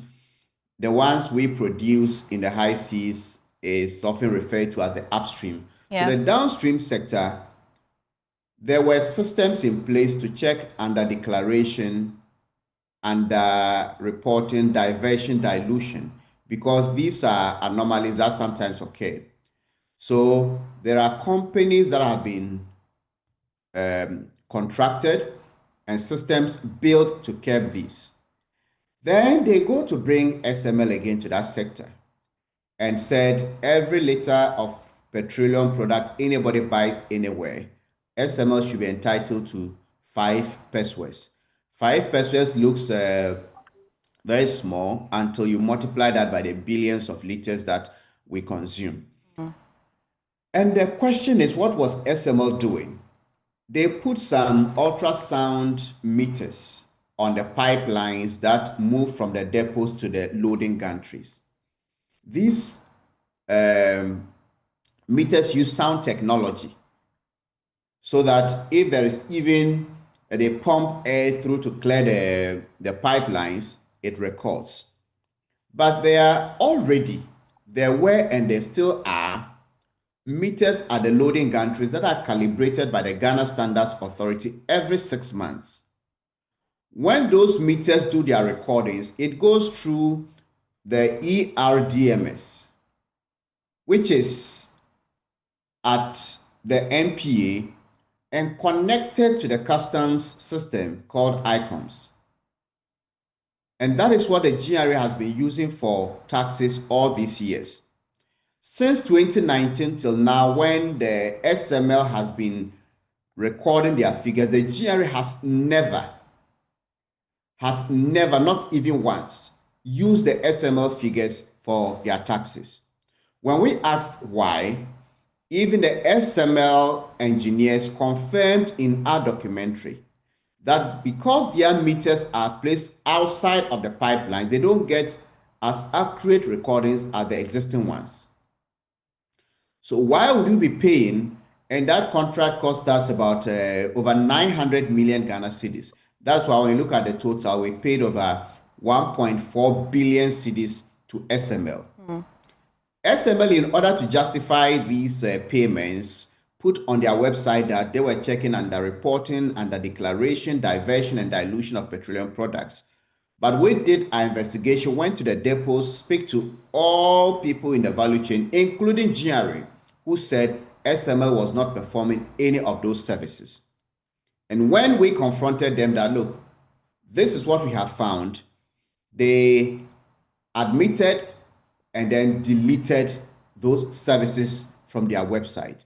So if you ask any GRA person, a lot of those we spoke to behind the scenes, they would not speak up because they feel they'll be victimized. But it has always been that GRA staff are working. Every depot that you go in this country, we have GRA staff there. If the GRA, they have the keys to the valves at the depots. If they do not open, nobody can load petroleum product. And you cannot even place an order if you don't go through that system, the ERDMS, which is connected to the GRA system.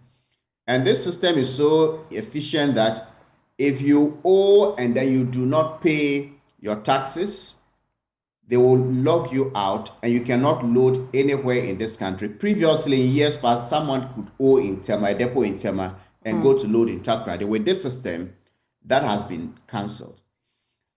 Unfortunately, we had a man called Ken Oforiatta, who is now been declared a fugitive of justice. He again said that the SML contract should be extended to the gold, the mining sectors, and also the petroleum sector, that's the upstream. Yeah. So that every barrel of oil we produce, SML should be entitled to $0.75. And then every ounce of gold we mine, SML should be, or the total production of gold, SML or minerals, SML should be entitled to 0.75%. And when you calculate this out of billions, that is a lot of money. So when we did our estimates, the very conservative estimates put SML's annual earnings per the consolidated contract orchestrated by Ken Ofori-Atta got to over $100 million every year. Okay. This was a 5-year contract, renewable for another 5 years. Okay. 2 questions for you. So the president has cancelled the contract. The OSP said that he's targeting 125 million Ghana cedis recovery. These 2 together, per your investigation, is this enough? The president's action is enough on his part. That's the part of the government signing the contract. It's needless and outrageous contract. The part that is left is for the prosecution, and I'm looking at prosecutions from 2 sides. The OSP can prosecute corruption and corruption-related matters. Yeah. But the Attorney General and Minister of Justice should be interested in prosecuting causing financial loss to the state. If you take the 506 million cedis alone, and if you take only President Akufo-Addo's white paper, it states categorically that this service is redundant because GRA has built into its system the ability to perform the function. Okay. So if this is the general consensus, but we have paid 506 million Ghana cedis, then we have to take that money back. Okay. So I don't see, I disagree with the paltry sum which the OSP is charging. Okay. Because if you take the external price verification component alone, in 2024 alone, we paid 166 million cedis for that component alone. Okay. And the whole of 2026, that component was suspended in the first part of the year and then cancelled after the KPMG report. So why did we pay that money? Okay. So I think the OSP has to perhaps redo its calculation and come up with better, You have also called that we broaden the investigation. You have named one person, Evans Edusei. What role does he play in all of this? Evans Edusei is the CEO of SML. And when we did another investigation into the airport, a mining company with only 1 staff was given a contract to do revenue assurance there. This mining company had no experience, no license to do revenue assurance. And to be clear, SML does not also have any license from the Institute of Chartered Accountants Ghana to undertake revenue assurance or auditing services. When we got to the airport, we realized that that company was also owned by Evans Edusei. The question I'm asking is, if you look at the OSP's report and with the investigation we have, it is like a collusion between the private sector and then the government institutions. We have evidence in this country. In President Mahama's first term, when I did my very first JIDA investigations, Abu Gapele and Philip Asibit were jailed. Abu Gapele, who was a government official, was jailed 6 years, and Philip Asibit, who was a private person, was jailed 12 years. The question I do not get, or I have not had answers from, is why the OSP would look only at the state officials. I'm not saying they are guiltless or they are guilty, but it is a collusion between the private person and the public officials. Okay. So we shouldn't just stop with the state officials. Okay. We have to see more charges. Okay. And the scope widened. Stay with me if you can. Let me go to Dr. Osei Kwapon, and I'll come in studio shortly if you give me a moment. But, Doc, so you have had the breakdown. Of course, the story broke. Manasseh has been working on this for a while now, and finally, the president has abrogated that contract. Manasseh says that the amount that the OSP is looking to recover is quite inadequate there.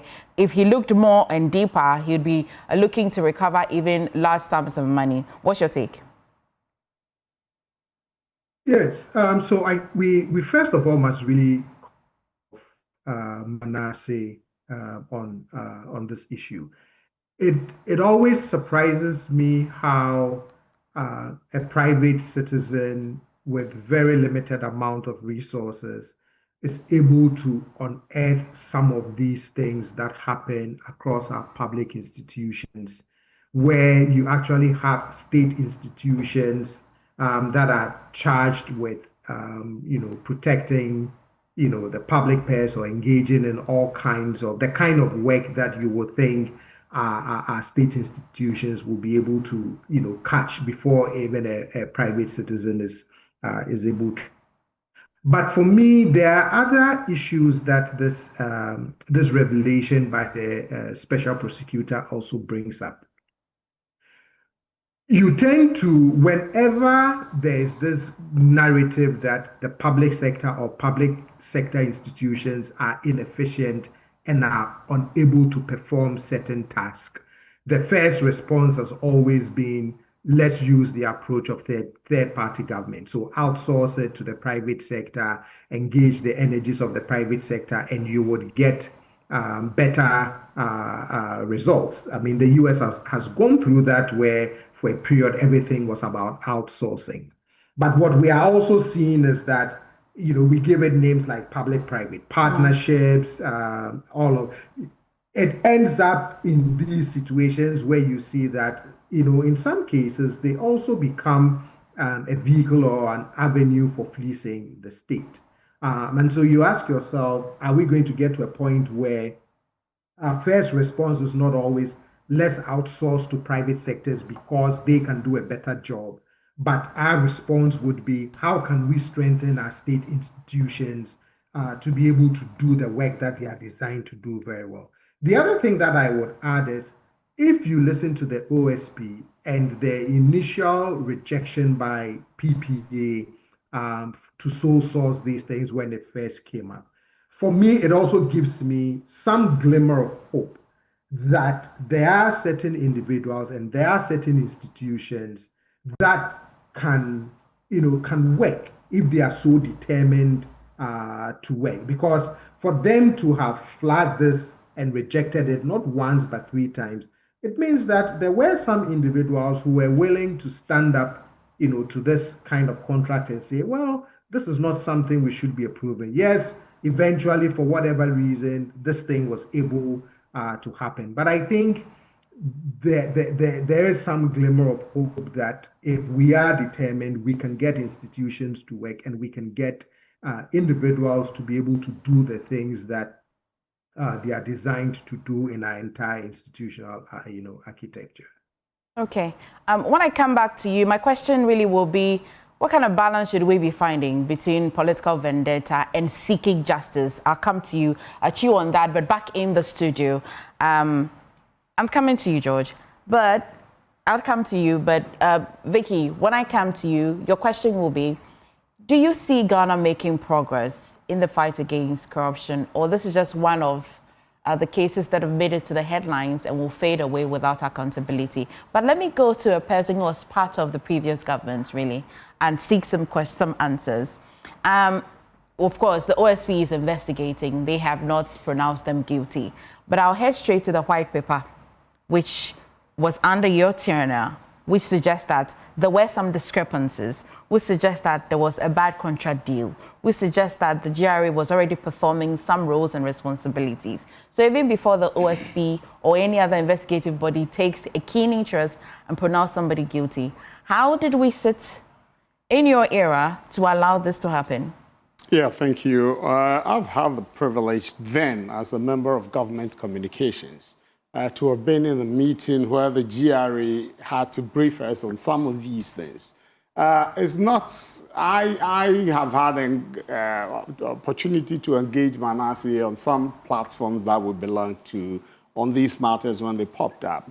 In those meetings, it came out that, you know, the GRA had programs in place to take over that responsibility that the SML was performing. Which means that the role that SML was performing didn't exist.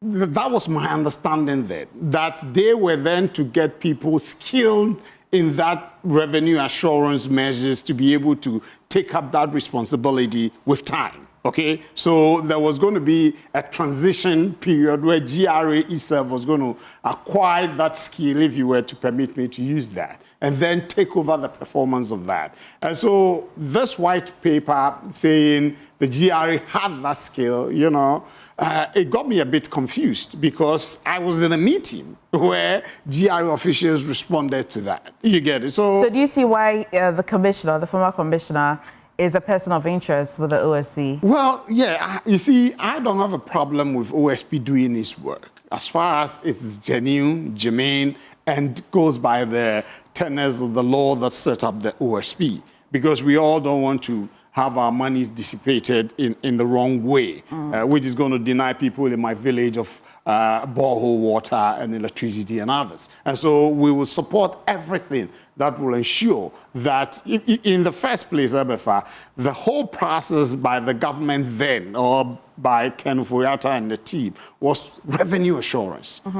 There was that belief that the processes was under declaring. Manasseh stated Kelny GVG. There was that. I was in another meeting that also briefed us that some of the telcos were under declaring the revenues, okay? And so with the presence of Kelny, GVG, SIM box fraud and other things were being, you know, reduced to the barest minimum. Have we thought and about there was that? a continuous monitoring of all the processes by the Ghana Revenue Authority. And in fact, it increased revenue. That's what we got. Have we for once talked about the fact that maybe no problem exists, that we create problems and then pretend to want to solve it? No. You know, they maybe thought, there was no understanding. is it downstream? I'm confused about upstream, downstream and upstream. Measures. I mean, not in the petroleum industry, but whatever it is, they were trying to ensure that what is due or what was due government, they got all those revenues. You get it? Did they get it for us or for themselves? So the thing, I had the chance to ask Manasseh on the platform before that, look, let's look at it. He is emphatic. Today I heard him saying emphatically that it's like we didn't benefit anything. But I have the argument that, look, what were the revenues that were coming in before the engagement of SML? And thereafter, what were the revenues? Were there improvement? And SML was to be paid based on the quantum of revenues that they were to bring in. Okay, so then whatever agreement it was, if we were making about 100 million and SML's presence pushed it to $1 billion, the 900 million, it means there's an effort that was put in, okay? So maybe Manasseh, who has delved into that matter and understands it, he did a lot of investigations that I respect him for. If these didn't happen, and yet they were paid, then there is an issue. So if we want to get moral with this and not get maybe we're prosecuting them in public, on the face of it, how do you feel? Do you feel disappointed? Not exactly. The motive for giving the job to SML was germane. Okay, they wanted to ensure that our revenue improved so that as a government we'll be able to do a lot of development projects for the people. Okay, and so if in the process things were done that were not supposed to be so, and the state did not benefit or the state was shortchanged as a result of the acts of these people, why not let the law take its course? Okay. Because the initial motive was genuine and we wanted to ensure that's the revenue assurance. But if it's in the process we didn't achieve that, then it's worrying, okay? But I know that Kelny succeeded. I would want these matters to go, and as Manasseh said, you know, the OSP is charging for about 125 million, right? But Manasseh is talking 500 and more. Which found expression in the white paper. Yes, so whatever it is, let's look at it well. And if in the process people didn't do their work well, and they ought to be charged, I agree with that. Okay. Victoria, I know that I asked you a question about whether we're making progress as a country in the fight against corruption. But before you answer that question, do you sense that our quest for public-private partnership is just becoming a charade of creating problems and pretending to be solving them? Do you see that? Well, you know, first of all, actually, I want to just commend the president for terminating this contract, and also the work that Manasseh and the Fourth Estate have been doing. It's all very impressive, and it has saved the country a lot of money. PPPs, yes, they work when they are structured well, you know, but in our country, they seem to be just something on paper, and people are using it as a tool to do their own thing. For me, we need to look at systemic issues here, because, you know, we have the Kelny DVD, all sorts of things. I mean, Manasseh mentioned a few of them. There are so many examples of this scenario. Sometimes you just change the actors, but it's always some government official or the other and a private sector person, often with zero experience, colluding to loot the state. The formula is always the same. So we need to look at systemic issues and how we can change this, because it's probably not the last scandal of this sort that we're going to hear about. I see the SML contract as a case study in corruption. Another example of a case study in corruption and governance risk. And it goes to the heart of how we manage our public contracts and how we safeguard the public purse.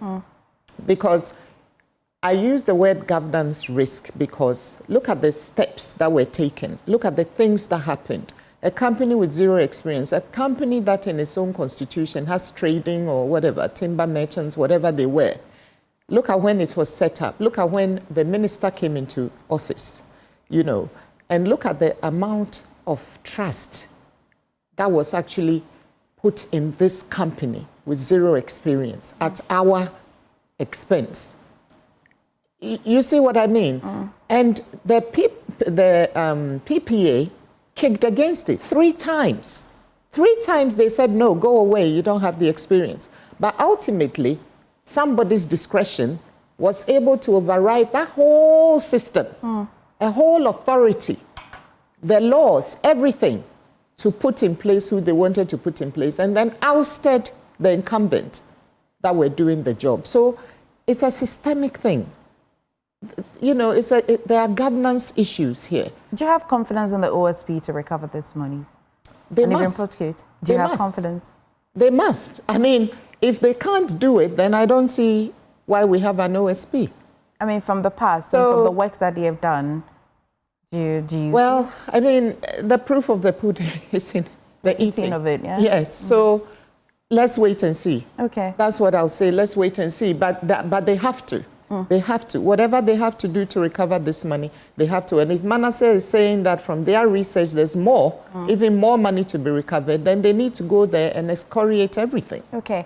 Before you go, sure. I don't know, I stand to be corrected or educated. Is there any law that says a company should have X amount of experience before it can take up any public contracts? I haven't found that law, but she's a lawyer. So these zero experience and let's look at it, situate it. Okay, you're a lawyer, maybe when I put the questions, you answer. MFR, that's my issue. So we need to look at it. And then 2, I know that SML have come out to disagree severally, even after the issuance of the white paper by our government, that they've not done anything wrong and cool. I've also read Manasseh's findings and Fourth Estate's findings a lot, indicting them and all that. So maybe with the OSP's work, if it concludes and he's able to establish that indeed there were wrongdoings, because SML insists they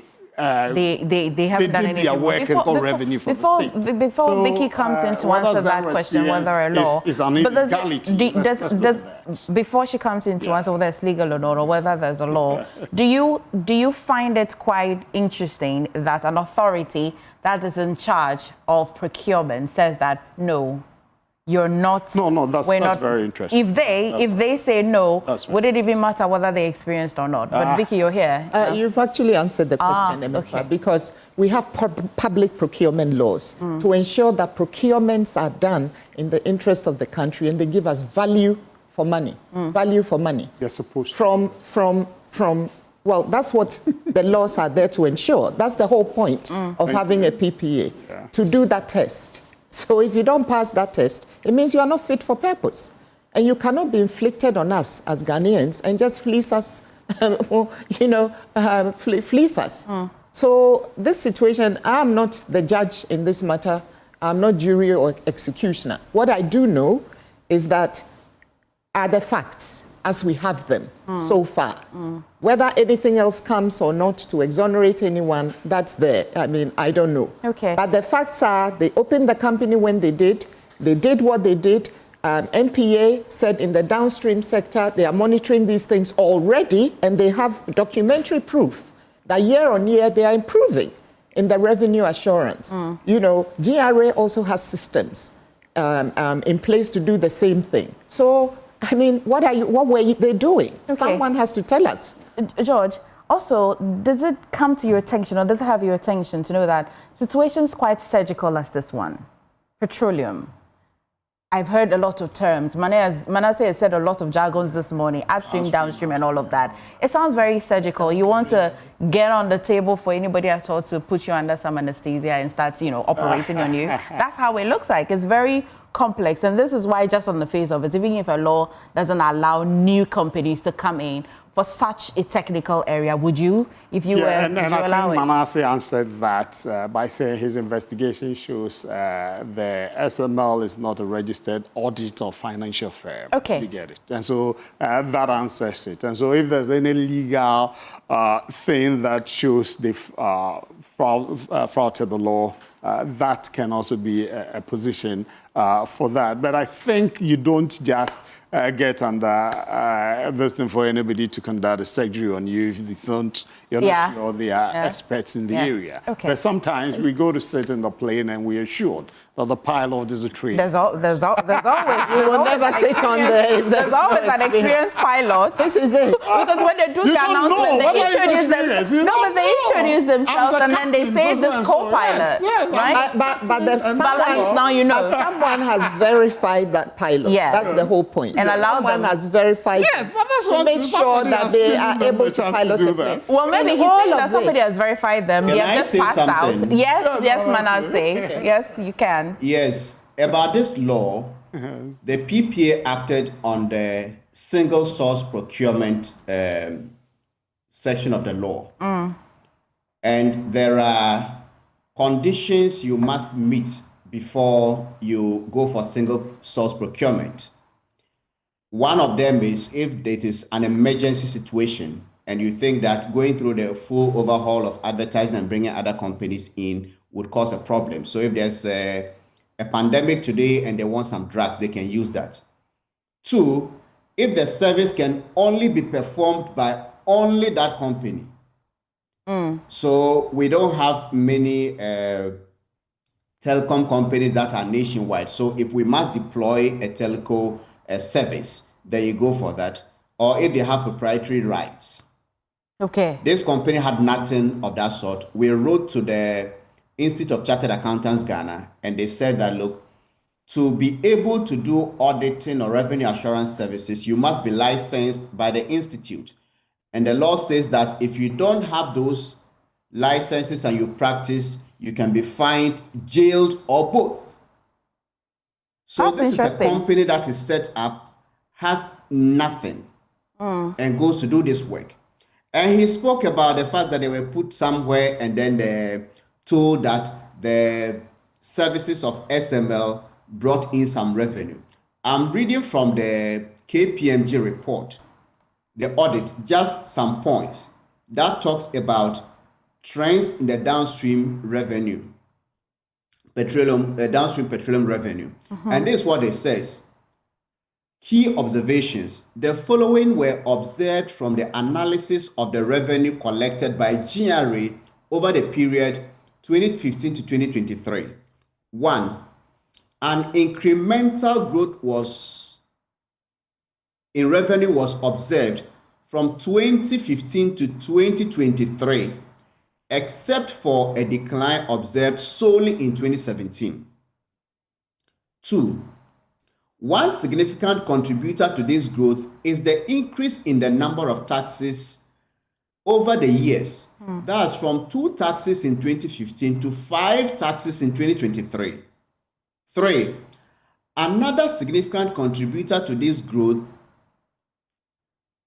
is the increase in the tax rates in 2016, 2019, and 2021. Tax rates? Yes. So if there were some of the taxes, if they were taking 10%, they could increase them to 15%. Right. So it will increase the revenue. And from the beginning, there were only 2 taxes. By the time SML was operating, we had 5 taxes. And the third point KPMG makes is this. Another significant contributor to this growth is the increase in the tax rate. Okay. However, there was a decrease in tax rates in 2017, coinciding with a revenue reduction in from 2016 to 2017. So the only year that revenue did not increase, there was a decrease in the tax rate. And then finally, for any petroleum product lifted to be taxable, it must be declared in ICOMS. GRA's record of petroleum volumes lifted, taxable and non-taxable, are transmitted from NPA's ERDMS system into ICOMS. Okay. SML's flow meters readings are used for assurance purposes only. So when it comes to revenue, SML's meters, their readings, were never used, not even 1 month. So SML can never talk about any increment in tax. MFI, let's just use this simple, if we want to even discard all these jargons. Common sense teaches us that if you take 2010, let's say 2010, as against 2015, the number of people who own cars in 2015 will be more than the number of people who own vehicles in 2010. Yes. Consumption is going to grow. Yeah. So if you take, as KPMG said, every single year there was incremental revenue. If you take the Ghana Revenue Authority, since I was born, every year their revenue collection targets exceed that of the previous years. The economy is not static, unless, of course, there is some tragedy that disrupts the flow. Right. So SML cannot, and if you are talking about whether or not they needed the services, it is instructive to note that as we speak, the Commissioner of Customs, a former Commissioner of Customs, Isaac Crensel, at the GRA, is now working at SML as a general manager. The person who was the technical advisor to the Director, Commissioner General of the GRA, Christian Tetesoti, is now also working at SML as the managing director. And we have the former head of legal at the GRA, also now working at SML. So, granted that GRA even needed those services, these are top people in management positions. If you sit, let's say, as an editor of Joy News, and then say, okay, we have some errors, so we don't have anybody to be able to identify those typos. So let's give the contract to Manasseh Limited to come and then check the typos. Then you resign from or go on retirement at Joy, and you are not coming to manage the same service Manasseh is providing to you. It's definitely something to look at. It's something else. So it's definitely something to look at. Manasseh, such an outrageous thing. Give me a minute. I'll go It's to Dr. not as simple Kwapon. I'll as- come in. I'll come. Give me a minute. I'm going to Dr. Kwapon. And when I come to you, one thing I'm quite curious about, if you look at the whole scope of this project or contract, did it look like SML indeed started off good and then along the line they started to exercise bad faith? Or from the onset of the contract, it looked planned. It looked planned to want to maybe use the word steal from the country.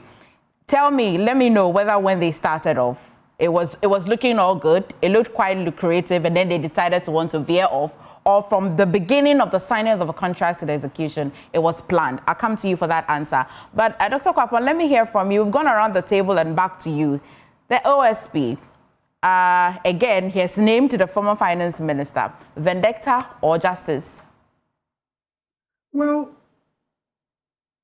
accountability is important in public office, and so if the institutions like the OSP, whom we've charged and given certain powers to look into things that they believe happen in our state institutions that were untoward, then you have to give them that room to make sure that they investigate as fully and comprehensive as they can. And if there are persons who need to be held accountable, are held accountable. For me, the most important thing in these processes is ensuring that people's due process rights are respected and protected. But so long as the law is followed, so long as due process is followed, I'm not one to read political vendetta in the search for accountability. Because if every search for accountability becomes or ends up being described as a political vendetta, then you create a situation where our public officers, unfortunately, may feel they can do whatever they want in government and not be held accountable and get away with it. Well, thank you so much, Dr. Kwapon. For you, I can let you go.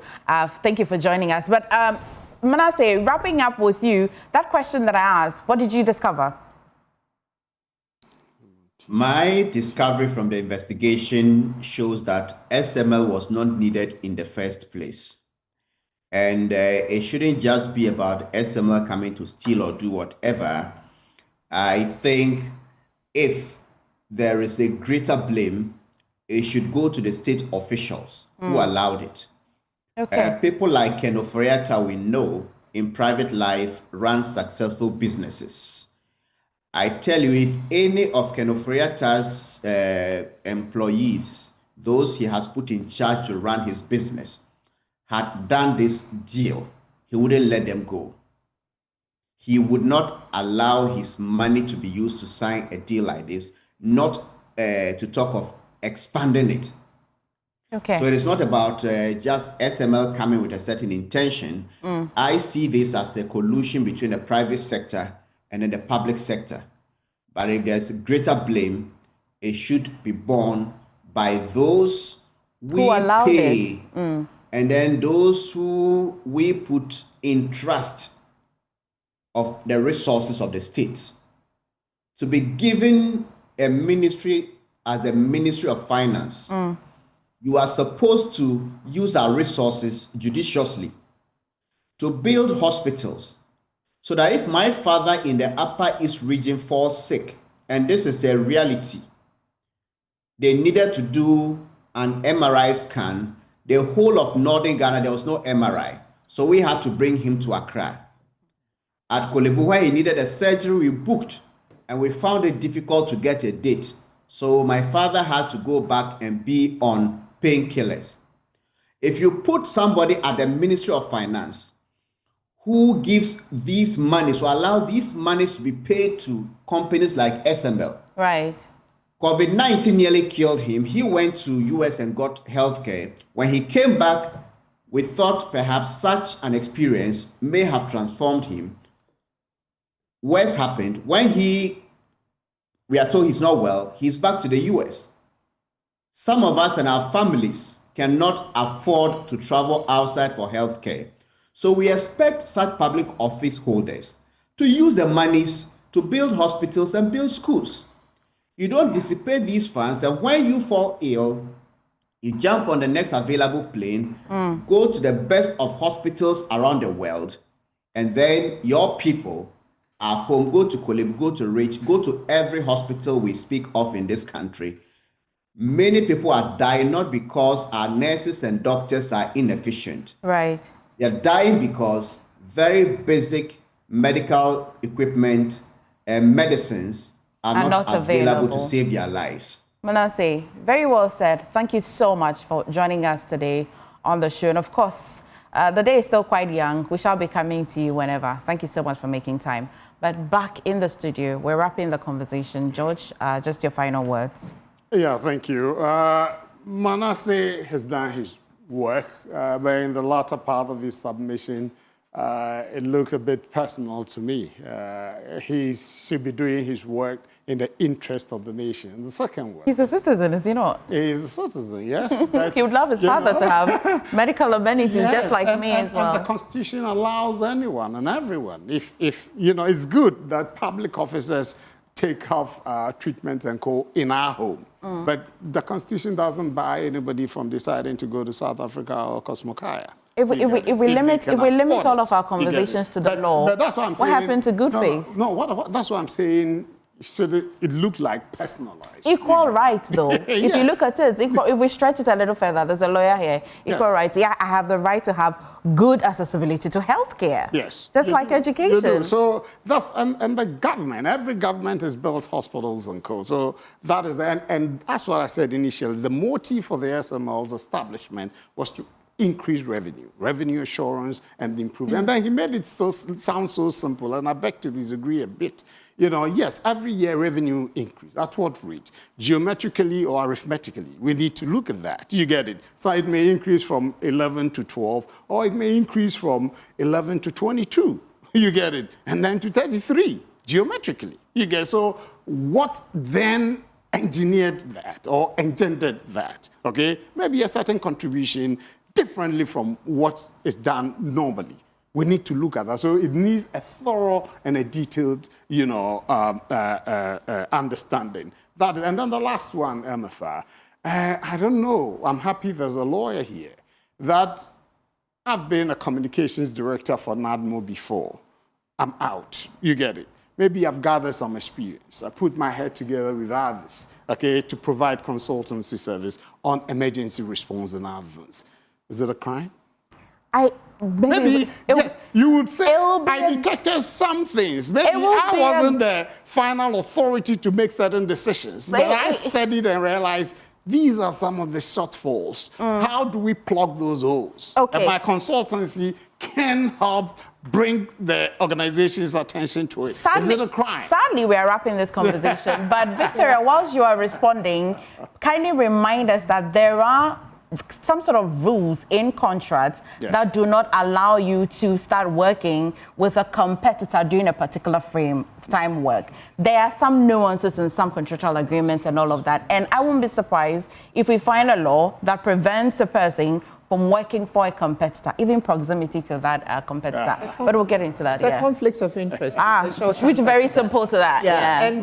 And also ethics and all of that. You know, which, sadly, a lot of our people don't seem to have, especially, anyway, let me end there, sadly.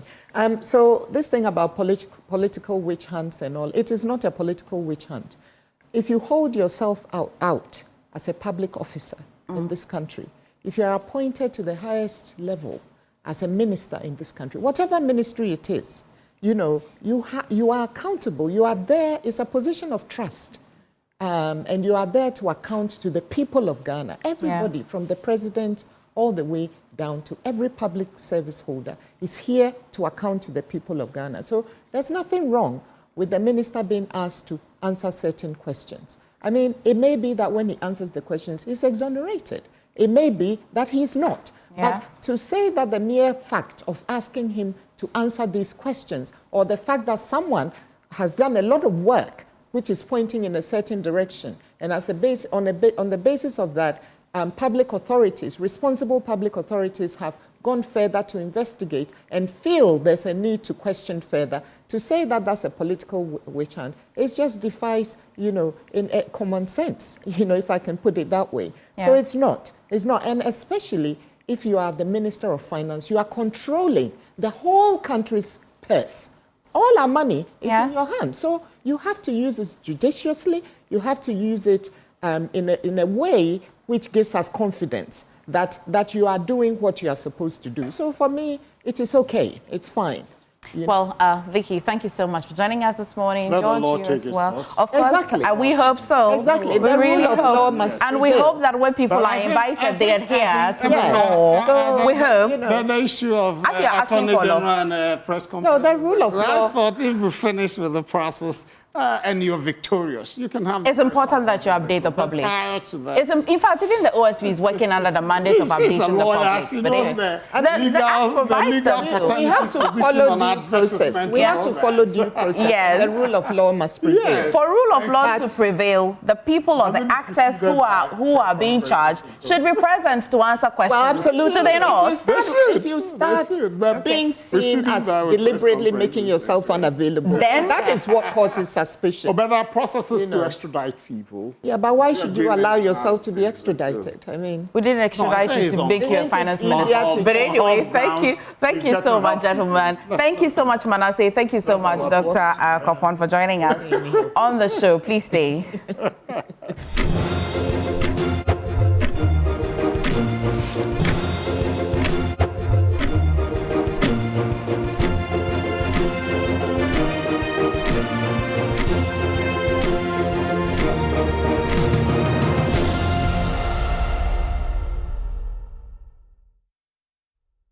Watching the AM show, thank you for staying. Now let's celebrate some wins. Now this morning, we're joined by Golden Star Wasa and Samuel Kojo Ansah is Health and Safety Superintendent and also Emergency Superintendent at Golden Star Wasa Limited. They are some winners. We're going to be getting into that shortly. But also joining us via Zoom is Mr. Emmanuel Atitiati, Health and Safety Manager at Sanka Gold Mines. Thank you for joining us via Zoom, and both of you, congratulations for the competition that you have won, Health, First Aid and Safety Competition. Tell me about it, first of all, Samuel. Tell me about the competition. I mean, this is an annual competition that is being organized by the Ghana Chamber of Mines in collaboration with the Minerals Commission and St. John Ambulance. It's a yearly event and is one of the most enviable events within the mining calendar. So it serves to have a bragging right for any of the mining companies. And Golden Star, we've won it on 3 consecutive. Yeah, from 20 to 23. 23, 24, 25. That is not just that, but within a span of about 10 years, we've won it 7 times. Okay. So that tells you, in terms of that competition, how far we've come in innovation, in bringing training and commitment towards that particular competition. But tell me, what have you been doing specially to be bagging this award? I mean, I think like people do call us the Real Madrid for the competition because you put in a lot of efforts. Okay. We believe in the fact that once you put in a lot of effort and you make the conscious effort to make sure that you do the best and only the best, you always come up tops. And that has been the secret. There's no secret apart from that. Because hard work is what the guys put in to be able to get to where we are. Okay. Before I go to Emmanuel, I'll stay with you. So this year's theme, tell me about the theme and the role it played in the competition. I mean, it talks about an ambush. I mean, every moment is an ambush, and you need to think safety all the time. What it means is that we know accidents are unpredictable. They would happen at a point in time when you least expect them to happen. So we try to educate the citizenry and the mining communities and as well as people that work in the mine, that once you work, every moment counts. So complacency is something that most often brings accidents on the mine. So we use that team to be able to educate everybody to understand that once you work in there, be sure that everything that you do don't put complacency ahead of that. Because most of the work that we do are repetitive. And any work that you do repetitive, there is the tendency that you will get complacent. And once you get complacent, it means that it calls for an accident to happen. Yeah. So we chose that team to be able to make sure that we educate ourselves and reduce the number of accidents through eliminating complacency in most of the works that we do. Well, very well said. Congratulations, by the way. Thank you. I'll go on Zoom and also bring in Emmanuel. Emmanuel, congratulations, because I know that for Asenko, you also won a particular award that's quite linked to the community. Explain this particular award and what it means to the community. Thank you very much. So in this competition, there are two teams. There's a team from the community and there's a team from the mine. So it's within the community teams contest that Asanko won that particular category. We are very excited. Again, for Asanko, this is the first time we've actually won such a competition, either on the community level or on the mine level. So we're really excited about that. So that's the frame within which we won this particular community contest. Emmanuel, congratulations to your team at Asanko. But tell me, how does this win translate to the benefits of the community? Well, it does a lot in so many ways. With the community contest, we actually had the practical session last week, 25th October, on our mine site. And we had the paramount chiefs and all the chiefs from the communities being present for that. So they actually saw what members from their own community can do in terms of first aid, should there be any incidents. And so they realized that there's a lot more they can do. And these guys will go back to the community. Should there be road accidents? Should there be accidents with motorbikes and all that? They will readily help, and they will train the rest to be able to respond to this emergency on time. Explain to me, does this suggest that you provided some sort of training already? Yes, we did. We did a lot of training to the communities. Besides preparations for the competition, we regularly go into the communities. We train them. We ensure that they know exactly what to do in case there are emergencies and what we expect from them. So we do regular trainings with the communities. Okay, Emmanuel, stay with me. But Samuel, who is with Golden Star, what's up? But did they throw a party for you people? Obviously, they did. They did, They had a party for the team. I mean, and they had to party through the night because you always need to have party after hard work. That's very important. But for the commission, I mean, they're not here, but I'd like to think that you can answer some of the questions for me. How does this intermined competition promote health and safety in your industry? How does it do that? I mean, that's a lot, because what happens is that, you know, in the industry, it's known to be an industry that is a higher risk industry. People get injured a lot. And what this seeks to address is that it gives us the collaborative effort for peer learning. I mean, we come together to learn as much as we are doing demonstration in terms of practicals and all that. And also in terms of emergency response, which is one of the key things in the mining industry. So it gives the avenue for us to learn a lot about emergency response protocols, new protocols that have come up, and how others do it to be able to salvage the situation in case accidents happen. Again, the ultimate is also to have a safe production. I mean, mining is a safe work, and we do not prioritize production over safety. So what this competition seeks to do is to reinforce or re-echo the fact that people need to take safety seriously, take it as a priority than production. A safe gold is worth than a gold that has blood on it.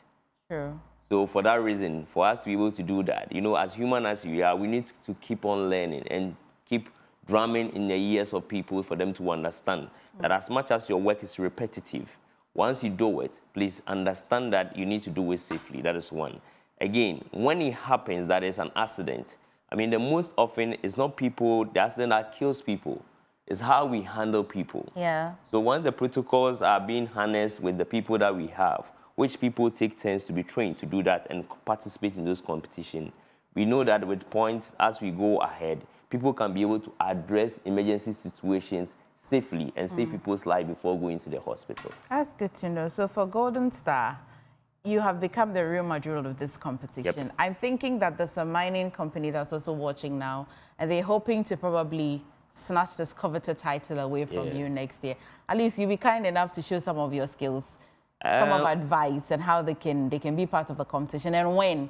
I mean, and dethrone you people for a minute. I mean, we like anybody to dethrone us, but you need to put in hard work than we have put in. Okay. I mean, if you do not put in the hard work, probably then we would have to take it again. But has your training changed since your first win? Yeah, it has. I would say that first win, we saw a few hitches with how we approach the whole thing. And we realized that we need to really evolve in how we train. So, for instance, people would have to spend hours to learn the regulation, to be able to understand it. But what we changed, that might be a secret that probably I'm throwing it out there for the team to also. It won't hurt. It won't hurt. It won't hurt. This wouldn't hurt. What we do is that initially it was just verbal training. But right now we take the people to the field for them to understand that these are the things that we talk about. Practically, these are the things that you could see. Because like it's been said, things that you hear are different from things you see and things you practice. Absolutely. So when they practice it, it means that it becomes part and parcel of them. So we want it to be second to nature to them. So once they go into the competition, it's like you being on the mine working. So it's nothing different from the mine and you being in the competition. I think that has been the real thing, that has been the deal for us when it comes to winning this competition. Yeah, very generous with the information. Yeah, I'm being generous. But I'll go back to Emmanuel. Emmanuel, I was just asking you about the winnings and how it translates to the community. But again, what went into the preparation? And this is important because you're not just training yourself. This is also community-based. How did you prepare, both you and them as well? And then we'll get into maybe the final question of what advice would you give to communities who aspire to excel in this kind of competition? Well, as Kojo has mentioned in his submission, just as we also did a lot of preparations. We participated in the zonals. We did not do too well. We learned from the gaps. And then when we came back, we had to train 3, 4, 5, 6 times what we used to do. So we actually went through a lot of training with the community team and the mine team as well. And we did win the community category. So there was a lot of training that went into it. Lots of training. We had lots of training, lots of time spent, sleepless nights, and that is how we won the community category. Can I safely say that that is what those communities who are aspiring to be part of this competition to be doing? Sleepless nights, lots of training. Please make it simple and kind. That's what they have to do. Lots of training. Keep training and practice. Okay. Does it look like neighboring communities will find interest in this? Oh, sure. They have lots of interest. In fact, the chiefs, the DCs were present, and they were amazed at what was happening. Okay. This is the first time we've had to host this in Asanko ever since the mine came in. So this was the first time for them to witness exactly what was going on or what the mine does in terms of first aid for the communities. And they were blown apart, you know. So it really went far. And they've asked that we continue to train all the communities, ensure that they are ready in case something happens. Okay, moving forward for you as a company, now that you're intermarried to community, in terms of your safety and first aid, moving forward, what's the goal for you?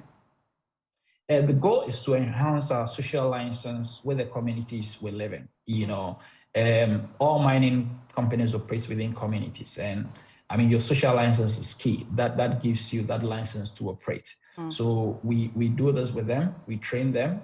Should something happen in the community, there are people there to help, and if they need further support, the mine is also there to add additional support. So it enhances our social license with the community. Well, thank you so much, Emmanuel, for joining us via Zoom, and congratulations to you, and all the best when you intend to pursue more training in the communities as well. But back in the studio, for you, Samuel, beyond the working with your shoulder, the ones coming, beyond the shoulder, what's the goal for you? What are you hoping to achieve with this? I mean, you know, the mining industry seeks to have zero harm, philosophy through the mining industry. When mining is being said now in Ghana, people think about it differently.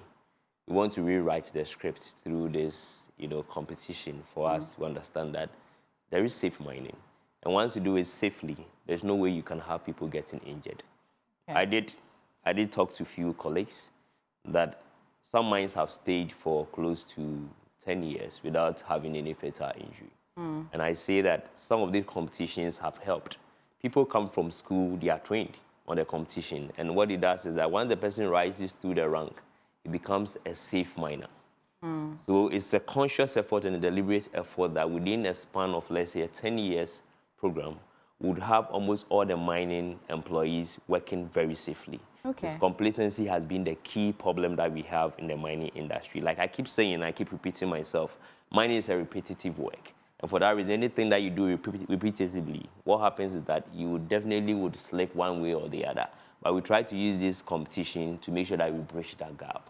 Again, what we seek to do with this is that I think the chamber is doing so well to bring us together to have a peer learning for us to understand what each other does. Okay. Mining is about culture. I believe that when you come to this studio, you have a culture as different from other studios. Like the way my director had to buckle you up. Yeah, he That's had a to good buckle. culture. I mean, that is what it is. So Yeah. through this competition, what we do is that we want to have a synergy in terms of the culture that we have. Okay. In safety, we have what you call a reactive culture. The best one is to have an interdependent culture, where nobody tells you what to do, but the system directs you on what to do safely. And when with this particular competition, what we seek to address is that we want to move every employee from that reactive mode to the interdependence, and that would help us. All right. Samuel, thank you so much for joining us. Samuel Kojohn's Health and Safety Superintendent and Emergency Response Superintendent at Golden Star Water Limited. We earlier as well had Mr. Emmanuel Atitiati, Health and Safety Manager at Senko Gold Mines. Thank you. I'm quite fascinated by this year's theme. Every moment is an ambush. Think safety all the time. Congratulations to you. You're still watching the AM show, but please stay. We're just going to be bringing you the NSMQ. You definitely would not want to miss that one. Stay with us. We'll bring you that one shortly. But before, I'd like to bring to your attention that for Time Herbal Mixture, this is what they do. For malaria fever, loss of appetite, general body pains, you definitely have to go for Time Herbal Mixture. And they also have introduced the Time Herbal Mixture and its capsule, which I think I'll be going for. It's easy to swallow. It's suitable for the treatment of rashes on the private parts, difficulty in urinating, immune system support, general well-being, low performance during intercourse. Yeah. Both products are suitable for use by individuals of all genders. And for bulk purchase, kindly call 0244176669, 0244176669. You're watching the AM show. It's sponsored by Kenoga Company Limited and Syntex Tank. But quickly, Ghana, let's talk water tanks. Do you know the secrets to real water storage? It's simple. If your tank doesn't have the tortoise on it, then it's not the correct tank. Yeah, that's right. The tortoise tank, Syntex tank, is a champion of all water tanks. It is strong and durable and built to handle outgoing weather, rain or shine. Syntex tank has your back. So my people, go outside, check your tank, and if it doesn't have a tortoise on it, it's really time to upgrade. Join the Syntex tank family today and enjoy water storage that's tough like a tortoise. Call 0244-335-168 to buy now or find one of the 400 agents nationwide. You can as well shop online at syntexgh.com. Syntex tank, strong, tough. And as well, some good news from Compute Ghana, Cashback Sales Festival. And it says that Ghana, are you ready? The wait is over. The Compute Ghana Cashback Sales Festival is back. And this time is bigger, better, and way more rewarding. From October to December, well, October just ended, so you still have the opportunity through to November to December. Shop your favorite brands, Samsung, LG, TCL, HP, Lenovo, Dell, Techno, Infinix, and more at any Compute Ghana showroom nationwide. Enjoy instant discount, sweet cashback deals, and surprise gifts with every purchase. And that's not all. Your invoice automatically enters you to 3 massive raffles where you could win TVs, laptops, phones, cash prizes, and yes, the ultimate prize, a brand new SUV. And every Friday, the fun goes to the next level with live exhibitions, FIFA gaming battles, free health checks, and loads of excitement. It's not just shopping. It's a whole festival vibe. So what are you waiting for? Absolutely nothing. Bring the family, bring your friends, and let's make every Friday at Compute Ghana unforgettable. Shop, save, win big. Visit Compute Ghana or shop online at www.computeghana.com or call 0302 75 2020 or WhatsApp them on 0243 143 143 for details. And of course, this promo is in partnership with NLA under the Caritas Lottery platform. It's joy, rewards, and pure celebration all season long, only at Compute Ghana Cashback Sales Festival. You're watching the AM show. The NSMQ will be live. Don't go away.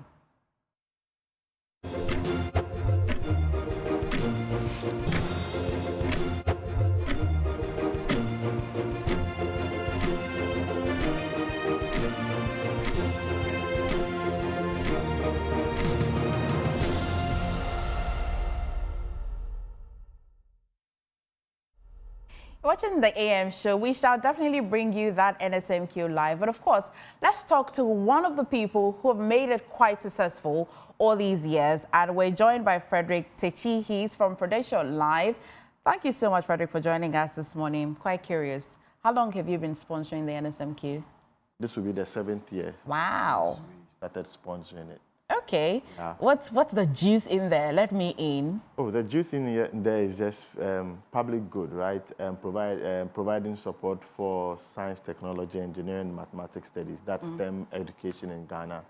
And we believe that NSMQ is one of the vehicles that sort of provides that consistent support and a reminder to the public, to old students, to teachers, to the government, that we need to invest a lot in improving science, engineering, mathematics, and then technology education in Ghana, which is actually the future. I agree with you, Frederick. This will mean that it won't be too far from the goal, what you hope to achieve in sponsoring the NSMQ. What do you really hope to achieve?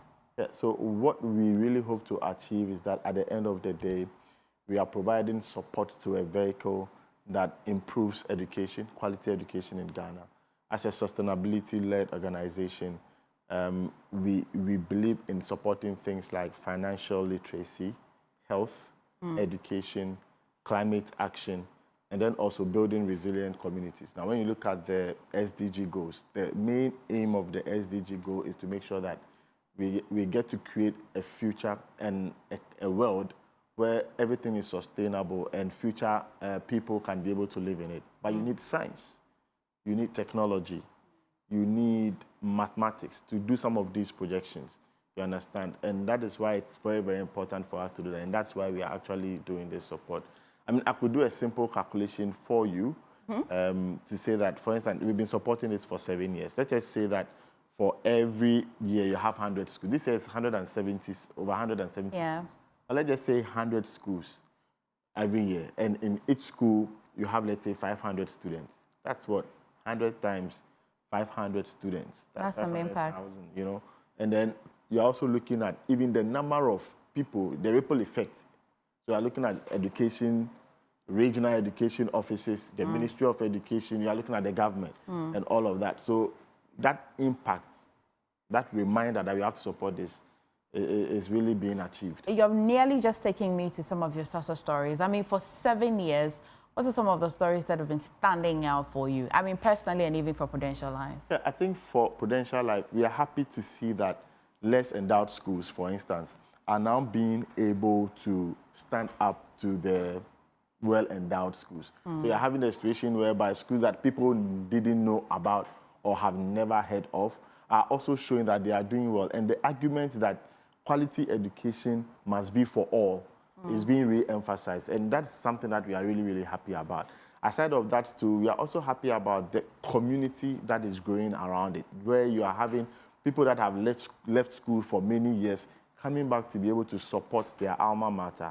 And then also a constant reminder to parents that education is important, so they must support their children's education.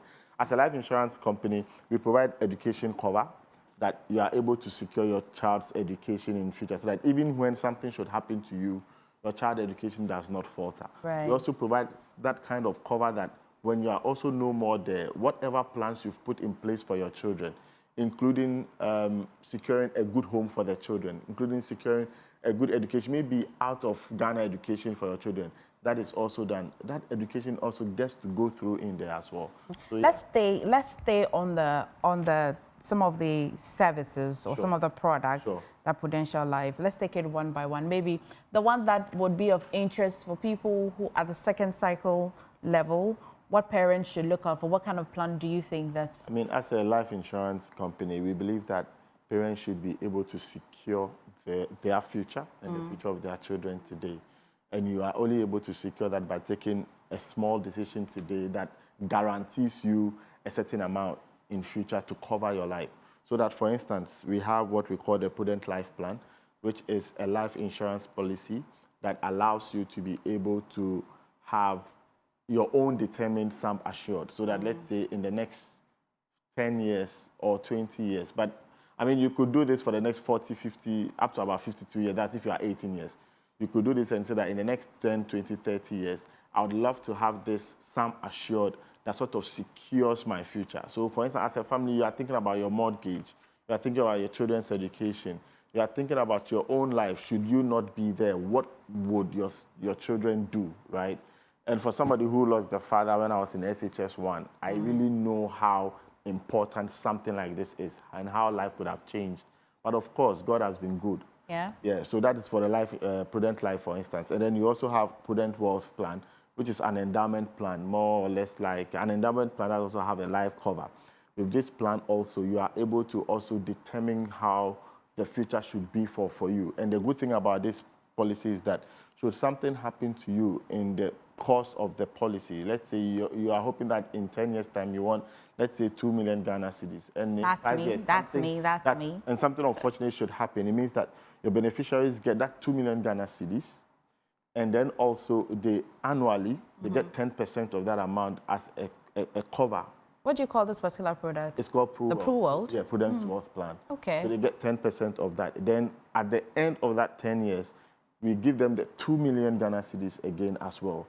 So that's like what, a double cover, for instance. So that protection and that guarantee that if you are not there, these people are covered is there. And when you are also there, that period comes to give you your 2 million.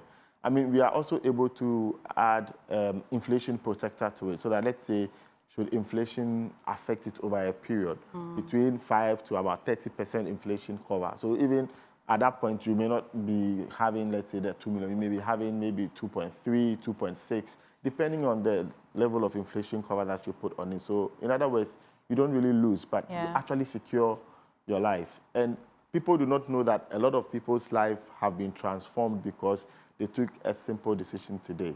No matter what, when you have insurance conversations with people, it is quite hard. Yeah. But for people who are watching us now, which one, at least, of your products would you say that, let's say, no matter what you do, at least, even if you're not an insurance person, you should by all means be on, by all means? I think that the Prudent Life Plan, because it sort of covers you for the whole life period. I mean, you could determine how long you want to do it. And the minimum sum assured is 100,000. So what we do with our policies is that we don't want you to do a policy that at the end of the day, the sum assured means nothing to you at the time that you are claiming. And so I think that that is one policy that you would want to do. Another thing that maybe makes people skeptical about insurance is also about claims. And I would like to say that when it comes to claims, we are #1 in the country. I mean, we've been here for just 10 years. And in these 10 years, you have so many insurance companies in Ghana. We are #4 when it comes to insurance coverage. And we are only doing life insurance, just life insurance. And over the period, in the last 10 years, we've paid claims worth over 500 million Ghana cedis to protect many, many lives, thousands and thousands of lives. There are years where we pay up to about 80 million Ghana cedis in claims to people. And I'm not joking, I'm not kidding. These are verifiable facts. And for most of our clients, if you should talk to them, one of the reasons why they like us or they recommend us to people is the fact that they know that when it comes to claims, that story of go and come, people can chase claims for like a month. I mean, in our place, it's like a taboo. You can assure us that people are not going to be chasing their claims. At all. Just last week, we had a client that said that he was so shocked that in less than 48 hours. He was able to, I mean, everything happened so fast. Of course, that thing was processed within 24 hours, but he was saying in less than 48 hours. He was able to receive his claim, and he was so shocked. He's been on other insurance policies. He never knew that this was possible. I remember a woman who we went to pay a Prudent Wealth claim to, worth over $1 million Ghana cedis, and he said in all his life, he has never really liked insurance, but it was the husband that did it. But the fact that she and her kids are benefiting from this amount, he was so shocked. And he wanted us to come and talk to her workers, her family members, because for her, it's unheard of. Right. That is the kind of insurance company that we are. Which is nice that you're part of the NSMQ this year. It's been 7 years and running. Exactly. Which, in the NSMQ contest, do you particularly sponsor a particular part that we should look out for? Yes. So, you know, because, you know, problem of the day. Yes. The one that people have to now go and do that calculation. Yes. And yes. I think in years past, realized that the fever around that was going down. So this year, what we did was to, how do we sort of encourage that? So we put some monies to that. So for instance, in the preliminary stage, if you got 10 over 10, you had 2,000 cedis. So you didn't have to win the entire contest. At least? At least you get 2,000 cedis. Oh. And then in the 1/8 round, you had 2,400 Ghana cedis. Why the 400? That's a very interesting amount. Why 2,400? I'm curious. So you know every stage and the amount. So we believe that since you've gone through the preliminary stage, at least the next stage you should have some added value. So it's just about adding value, really. Okay. And then the quarterfinals, 2,800. Okay. We are now in the semis. They get 3,400. Okay. And then in the final, they get 4,000 for getting 10 over 10. I dare say that at least since they started, we've had over 15 to about 20 schools actually being able to benefit from this. And we are hoping that a lot more schools will be able to benefit from this as well, aside of the other things that they get from the support that comes to NSM. I'll let you reiterate again, beyond visibility, beyond it, how does this fit in your corporate social responsibility? You've been telling me about how keen you are on science, maths, technology and all, but again, reiterate.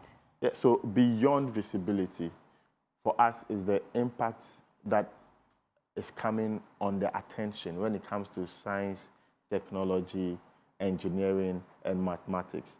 You see, imagine NSMQ was not there and your life was just going on. You wouldn't really take these things critically. Now, you have people who were art students, business students, all getting interested and all trying to support their alma mater. Yeah. We've had schools go to build like science laboratories. We've had less endowed schools improve their studies in the area of science and maths, which for us is a very important aspect of securing a good future for the country. We also like the fact that it is also bringing a lot of attention from duty bearers. So you have DCEs getting involved, you have education directors getting involved, you have the ministry getting involved. During the launch, you had the Minister of Education come there to make assurances on some of the support they want to do to sort of improve some of these things. And we are happy that, I mean, for a company that has been around for 170 years, we can actually say on authority that science, technology, engineering, mathematics education is very, very paramount. I'd like to take your final words to the contestants, fans, and even the broader educational community. Okay, so my final words to the contestants is that for the fact that you are part of the National Science and Maths, you just know that you are a champion. Just know that you're a champion because not everybody can actually get that opportunity. It doesn't matter if you dropped at whatever stage. And then also, they should know that life is in stages, and this is a stage for them to show up and show up well. So they should just continuously be consistent in their education. And then also, to those who have reached the semis and going to the finals, we wish them well. We hope that they all get 10 over 10 and win the problem of the day. But most importantly, we wish that they do not give up on this. They should let this continue to higher heights as well. Well, tell me, what is your school? Which school did you go to? Okay. And which one are you supporting? Provided if you're not wearing the Prudential shirt. No, that's fine. I went to Pope John, so I think my school will be contesting today. If you ask me, because I went to school in the Eastern region, I'd like for the Eastern regional schools to do well. So you're up against St. Augustine's? Yes, and... Moonshrow? Oh no, we are. I'm not afraid. I mean, getting to this stage in itself, really, for us, is a good direction, really. And should we be able to go on to the next stage, we'll also be happy as well. But then, I think that the boys have done really well. We didn't really think they could go that far, but they've proven beyond all reasonable that they are good. And the schools that are at that level are all good. So at this point, should you even drop out? That is what you people used to chicher your rear. That because the schools are good. Maria, not would chicher Maria. But Frederick, thank you. We'll do well. I hope you do well. I really do hope you do well. Frederick, thank you so much for bringing us some good news from Prudential Live. I'm sure that we'll catch up again. All right. Thank you.